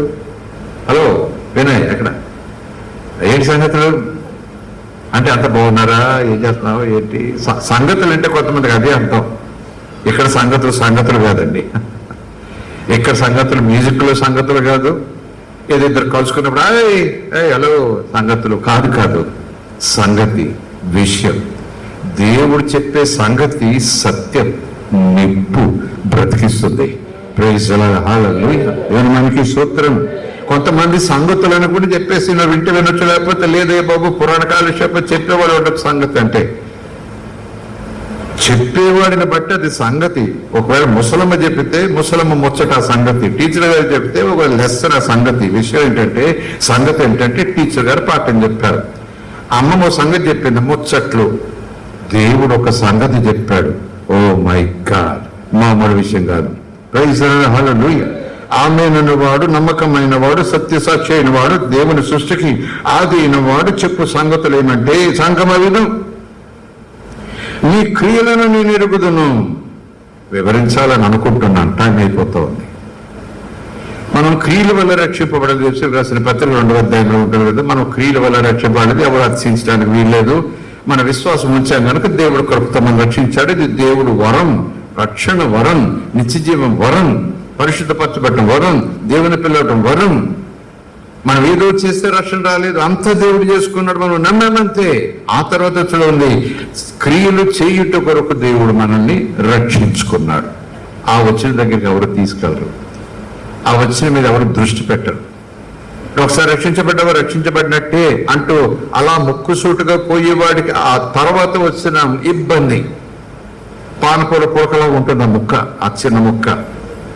నీతి క్రియల వల్ల నువ్వు రక్షించబడలేదు కానీ, నీ సొంత క్రియల వల్ల నువ్వు రక్షించబడలేదు కానీ, దేవుడు నిన్ను రక్షించి తనకు బిడ్డగా, తనకు ప్రజగా చేసుకుని దేవుని క్రియలు చేయుటకు దేవుడు నిన్ను రక్షించుకున్నాడు. దేవుడు తన ఉద్దేశాలు నీకు చెప్పినప్పుడు ఆ ఉద్దేశాలను క్రియారూపంగా చేయటానికి దేవుడు నిన్ను రక్షించుకున్నాడు. స్తోత్రం కలుగును గాక. ఇక్కడ మరి యేసు ప్రభు, ఈ దేవుడు సంఘానికి ఈ మాట రాయటం కొంచెం ఇబ్బంది కదా. మా అయ్యగారు ఏమో ఏం చెయ్యక్కర్లేదు, రక్షణ పొందేసావు కదమ్మా, కూర్చో ఇంక అలాగా అంటారండి. ఇక్కడేమో యేసయ్యను నీ క్రియలు నేను చూస్తున్నాను, నీ క్రియలు నాకు తెలుసు, రక్షణ పొందాక నీ క్రియలు నేను చూస్తున్నాను, నీ క్రియలు నేను చూస్తున్నాను, నీ పనులు నేను చూస్తున్నాను, నీ మాటలు నేను వింటున్నాను అన్నవేమో భయపెట్టేస్తావు. మా పెద్దయ్య గారు మా సంస్థ రక్షణ పొందేసావు కదా, టికెట్ వచ్చేసింది, నువ్వేం చేసినా పర్వాలేదని అనరు. కానీ ఏం చెప్పరంతే, నువ్వేం చేయక్కర్లేదు, నువ్వేం చేసినా వేస్తున్నాడు కదా అని అలాగా జోకట్టేస్తారు. ఉయ్యాల్లో పడుకోబెట్టి లోపల రోగం అవిదైతే పుచ్చిపోతున్నా సరే. ఇక్కడికి వచ్చేటప్పటికి నీ క్రియలు నేనుగుదను. క్రియల వల్ల ఆయన మనకు రక్షణ ఇవ్వకపోయినా క్రియలు చేయుట కొరకు అంటే మారు మనసు పొంది మనం మారు మనసు పొందిన వారిగా మసులుకోవాలి. స్తోత్రం కలుగును గాక. నీ క్రియలు నేను ఎరుగుదను ఎవరు చెప్తున్నారు? ఆది యేసు ప్రభు అది చెప్తున్న మాట వినండి, చూడండి. అక్కడ నీవు చల్లగానైనను వెచ్చగా అయినను లేవు. ఇంకోలా చెప్పాలంటే నువ్వు వేషం వేస్తున్నావు. ఇక్కడ లేదన్నమాట. ఒక ఆలోచన, సపోజ్ ఇలా అనుకుంటే, దేవుడు అక్కడ అలా అనలేదు కనుక నేను అనకూడదు, ఓకే వదిలేద్దాం. నువ్వు చల్లగానైనను వెచ్చగానైనను లేవు. చల్లగా అంటే శీతాకాలం చల్లనీళ్ళ, వెచ్చగా అంటే వేసవకాలం. ఇయే వెచ్చన అంటే ప్రభు చెప్పాడుగా, ప్రారంభంలో మనం చెప్పుకున్నాగా, ఎప్పుడు దేవుళ్ళు మనం అలైవ్గా ఉండాలి. యేసులో మనం అడ్డుకట్టుపడ్డాం. మనలో ఎప్పుడు ఆయన లైఫ్ ప్రవహిస్తూ ఉండాలి. ఆయన వేరుగా ఉంటే మనము ఏమీ చేయాలి. యేసులో మనలోకి ఏదో ప్రభావం రోజు ప్రవహించాలట, అందుకే అంటుకట్టాడట. యేసు ప్రభు చెప్తారు, ఎవరైనా రావచ్చు, ఎవరినైనా రక్షిస్తా, ఎవరైనా రావచ్చు, ఎవరినైనా స్వస్థపరుస్తా, ఎవరైనా నా దగ్గరకు సహాయం అడగచ్చు, శత్రువులు కూడా సహాయం చేస్తా, అందరికీ ఉపకారిని. కానీ రక్షణ పొందిన తర్వాత నీలో ఒక ఆకలి పుడుతుంది. రక్షణ పొందిన తర్వాత నీలో ఒక కొత్త దాహం మొదలవుతుంది. అంతకుముందు దాహం కళ్ళు దాహం, నోటి దాహం, లోకంలో ఉన్నవి లోకంలోగా లోకాలు మెప్పించాలి, లోకాన్ని ఒప్పించాలి, లోకం నన్ను అంగీకరించేలాగున నా దాహం అది, నా ప్రయత్నం అది, నా పరుగది, నా ప్రయాస అది. దానికోసం ఎంతైనా ఖర్చు పెట్టేస్తాను డబ్బు, నేనే చచ్చిపోతా లోకాన్ని సంతోషపరచడానికి. అంతకుముందు నా ఆకలి అలాగుండేది. నా దాహం పాపం కోసం పరిగెత్తేవాడిని, నా ఆకలి పాపం కోసం పరిగెత్తేది. కానీ యేసు నమ్ముకున్నాను, ఆ ఆకలి చచ్చిపోయింది, ఆ దాహం చచ్చిపోయింది, దేవుడు చెప్పేశాడు. ఇప్పుడు నాకు కొత్త ఆకలి పుట్టింది, కొత్త దాహం పుట్టింది. యేసు యేసు యేసుతో ప్రేమ, యేసుతో సహవాసం, యేసుతో జీవిస్తాం, యేసులాగా, యేసు కొరకు, యేసు చెప్పినట్లు అది ఆకలిగా మారింది, అది దాహంగా మారింది. కొద్ది నిమిషాలు చెప్పినట్టు ఉన్నా కదా, నా ఆకలి బంగారం దగ్గర పరిగెట్టిస్తుందా నన్ను, మేడమిద్దుల దగ్గర పరిగెట్టిస్తుందా నన్ను, ఆకలితో చచ్చిపోతుంటే నా ఆకలి నన్ను ఏం తినమంటుంది, ఏం కోరుకోమంటుంది, ఏం వెతుక్కోమంటుంది, ఎక్కడికి వెళ్ళమంటుంది, ఏం అడగమంటుంది నా ఆకలి. నా ఆకలే నన్ను ఆహారం దగ్గర నడిపిస్తుంది. ఈ ఆకలి లోకం నడిపించడం వీల్లేదు, ఎప్పుడో చచ్చిపోయింది ఈ లోకపు ఆకలి. ఇప్పుడు నా ఆకలి ఏసైను కలవాలి, ఏసైను చూడాలి, ఏసై స్వరం వినాలి, ఏసి చెప్పినట్లు చేయాలి. అదే నాకు ఆకలి, అదే నాకు జీవితం, అదే నాకు పానం. ఏసననే అన్నాడు, తండ్రి చిత్తం చేయటమే నాకు భోజనం నీరు. Praise the Lord. తండ్రి చిత్తం చేయటమే నాకు భోజనం నీరు అన్నాడు. ఆ రోజు సమరయ స్థితితో మాట్లాడే సందర్భంలో శిష్యులు వచ్చి మాట్లాడిన సందర్భంలో చెప్పిన మాట. కనుక సంఘం ఈరోజు నీతో నాతో దేవుడు మాట్లాడుతూ ఈ ఆరాధన సమయాన్ని ముగించడానికి సహాయం చేస్తున్నారు పరిశుద్ధాత్ముడు. ఈరోజు ఇలాగున ఏది నీ ఆకలి, ఏది నీ దాహం, దప్పి కొనుకుంటున్నట్లు ఆకలి తీర్చేలాగున ఒకే ఆకలి తీరుస్తాడు. కానీ ఇంకొక ఆకలి ఉంటుంది. ఆకలి నేను యేసులాగా ఉండాలి, ఆకలిని యేసు కోసం బ్రతకాలి. ఆకలి ఏమైనా సరే యేసు వచ్చే వరకు ఆయన కోసం ఎదురు చూడాలి. ఇది భోజనం తినేస్తే ఆకలి పోతుంది, ఈ ఆకలి పోదు. యేసు చూడాలని, వినాలని, యేసు మార్గం నడవాలని ఈ ఆకలి ఉంటూనే ఉంటుంది. ఈ ఆకలి మంచి ఆకలి. Praise the lord. హల్లెలూయా. దేవుని దగ్గరికి పరిగెత్తించే ఆకలి మంచి ఆకలి. లోకం దగ్గర పరిగెత్తించే ఆకలి మంచి ఆకలి కాదది. దేవుని దగ్గరికి దాహం దాహం దాహం దాహం, యేసయ్య జీవజల పోవటం, ఈవయ్య ఒక్క వాక్యం ఈవయ్య నా దాహం తీరుతుందయ్యా, అది మంచి దాహం. Is for you, for your good. ఆత్మ సంబంధమైన ఆరోగ్యానికి అది గుర్తు. మరొక దాహం ఉంది, తప్ప తాగుతారు కళ్ళు. మరొక దాహం ఉంది, తప్ప తాగుతారు రకరకాల మద్యం. మరొక దాహం ఉంది, అది దాహమే. అది లేకపోతే బ్రతకలేం, అది తాక్కపోతే ఉండలేం. తాగిచ్చే వాళ్ళు ఉంటారు, తాగే వాళ్ళు ఉంటారు, అది దాహమే. స్తోత్రం స్తోత్రం. ఈరోజు ప్రభు అడుగుతాడు, ఇటు చల్లగా లేవు, అటు వెచ్చగా లేవు. వాక్యం మీద ఇంట్రెస్ట్ ఉండదు, ప్రార్థన మీద ఇంట్రెస్ట్ ఉండదు, అసలు చర్చ్ మీద అసలు దేని మీద ఇంట్రెస్ట్ ఉండదు నీకు. నీ ధీమా ఏంటంటే నేను దేవుని పెట్టిన అయ్యాను చాలు, ఓకే. అయితే నువ్వు వెచ్చగా ఉండు, లేకపోతే చల్లగా ఉండు. నీ వెచ్చగానైనాను చల్లగానైనాను ఉండక నలువెచ్చగా ఉంటున్నావు. హలో, ఎవరో హలో చెప్పలేదు, ఇంగ్లీష్లో అన్నానా? Praise the Lord, praise the Lord. చల్లగా లేవు, వెచ్చగా లేవు. ఆ స్టేటస్ కి దేవుడు పెట్టిన పేరేంటి చెప్పండి? నిలువెచ్చని స్థితి. ఆ మధ్య మార్గం. అటు చల్లగా లేవు, ఇటు వెచ్చగా లేవు. నిలువెచ్చని స్థితి అంటే చెప్పాను కదా, 360 రోజుల్లో ఒకరోజు బైబిల్ ఒక అధ్యాయం చదువుతారు. ఎంత పండుగ వ్యక్తులకి ఉన్నారా కట్టవు కదా. 365 రోజులకి ఒక రోజు బైబిల్ అధ్యాయంలో 2 వర్షాలు చదివిన పండుగ ఆ వ్యక్తికి. అమ్మో ఎంత భక్తి చేసేసానో నేను, ఏ వాక్యం చదివేసాను నేను. కొంతమందికి సుమా నెలకు ఒకసారి బైబిల్ చదివి ఓకే, వెచ్చగా నేను చల్లగా నేను ఉండక నలువెచ్చగా ఉన్నావు కనుక ఉన్నా పర్వాలేదు. నో, ఏమన్నారు అక్కడ? కనుక నేను నిన్ను, గుంపులో కాదు, మేము మిమ్మల్ని పర్సనల్, ఎవరి రక్షణ వారిది, ఎవరి ఆకలి వారిది. నాకు ఆకలిస్తే అమ్మ అన్నం తింటే నా ఆకలి తీరదు, అమ్మకి ఆకలిస్తే నేను తింటే అమ్మ ఆకలి తీరదు. ఎవరి రక్షణ వారిదే, ఎవరి కాగడా వారిదే, ఎవరి సిద్ధపాటు వారిదే, ఎవరి ఉద్యోగం వాడిదే. ప్రైజ్ హల్లెలూయా.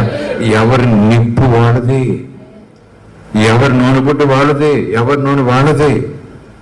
కనుక నేను నిన్ను నా నోట నుండి ఉమ్మవేయుటకు ఉద్దేశించుచున్నాను. ఉమ్మేసేసాను కాదు, ఉద్దేశించుచున్నాను. This is the treatment, this is the result. ఎలాగున్నా పర్వాలేదు, ఆ బోధ ఎక్కడ పెడదాం? ఏం చేసినా పర్వాలేదు, ఆ బోధ ఎక్కడ పెడదాం? ఏ చర్చిలో పెడదాం ఆ బోధ? ఎలాగున్నా పర్వాలేదు విశ్వాసులు ఎక్కడుందా? డిక్షనరీలో మీరు నా కొడుకులు అయిపోయారు అని దేవుడు అన్నాడు. ఎప్పటికైనా కొడుకులే దేవుడు అన్నాడు. నా కొడుకుతో పాటు మీకు కూడా వారసత్వం దేవుడు అన్నాడు. నా మహిమల మీద చోటు ఇచ్చేస్తాడు దేవుడు అన్నాడు. ఈ రోజు నుంచి మీరు చచ్చే వరకు నా కొడుకులుగానే ఉంటారు అన్నాడు. ఓకే, ఇప్పటికైనా అంటాడు yes that is 100% okay, but ఆ కొడుకులుగా ఉండాలి. మీరు నా కొడుకులైతే ఏం చేస్తాడట ఆయన మిమ్మల్ని కొడుకులుగా చూస్తున్నాడు గనక, కొడుకులుగా మిమ్మల్ని ప్రేమిస్తున్నాడు కనుక, తన ప్రేమంతా మీ మీదే పెట్టుకున్నాడు గనక మీరు క్రమం తప్పుతుంటే క్రమశిక్షణలో పెట్టేస్తాడు. ఎందుకంటే ఆయన దేవుడు మాత్రం కాదు, తండ్రి. క్రమశిక్షణలో పెట్టని తండ్రి కాదు. క్రమశిక్షణ అంటే కర్రం బెత్త అదేదో కాదండి, గత్తింపు. అయితే అలాగున్నావు, ఎలాగున్నావు, ఏంటి వేషం? చాలా మంది దైవజనులు మాట అంటుంటారు, మీరు వినే ఉంటారు.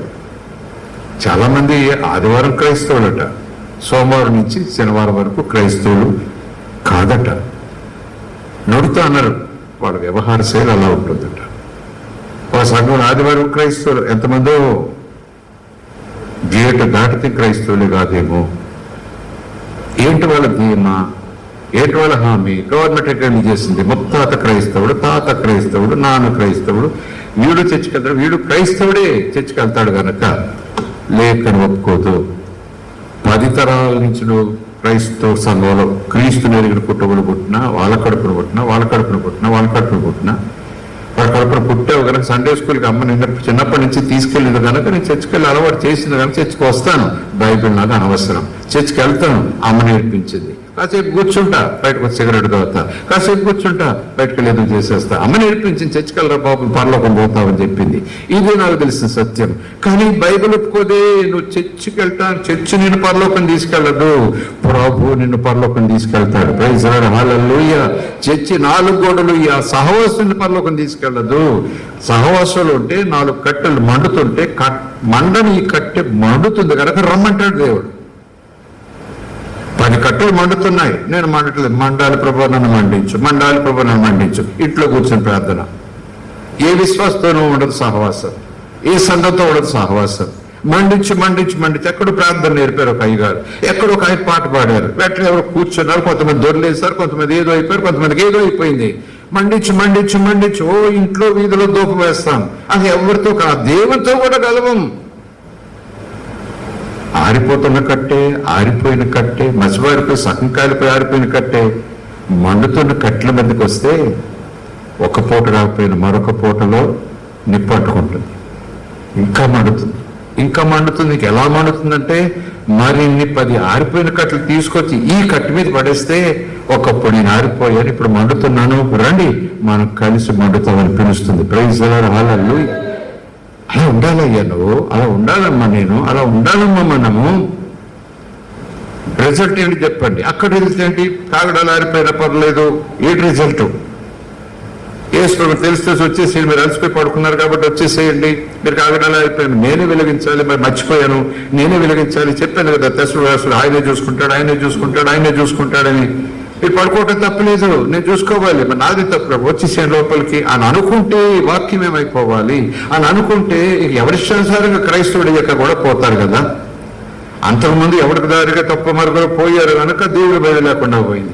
యేసు ప్రభువుకి వచ్చిన తర్వాత కూడా నా వాక్యం నా ఇష్టానుసారంగా అర్థం చేసుకుంటా.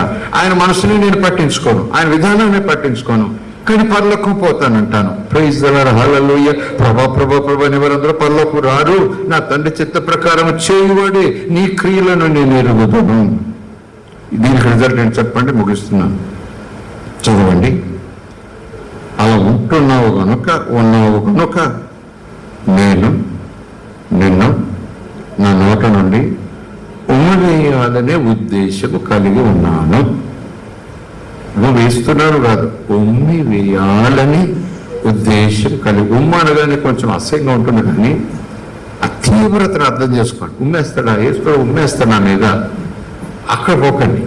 ఉమ్మేయటం అంటే అంత తీవ్రంగా మనం పరిగణించాలి. మాటలు అనుకున్న దేవుని బాధను, ఆ మాటలు అనుకున్న దేవుని దుఃఖాన్ని, ఆ మాటలు అనుకున్న దేవుని కదిలిపోయే గుండెలను.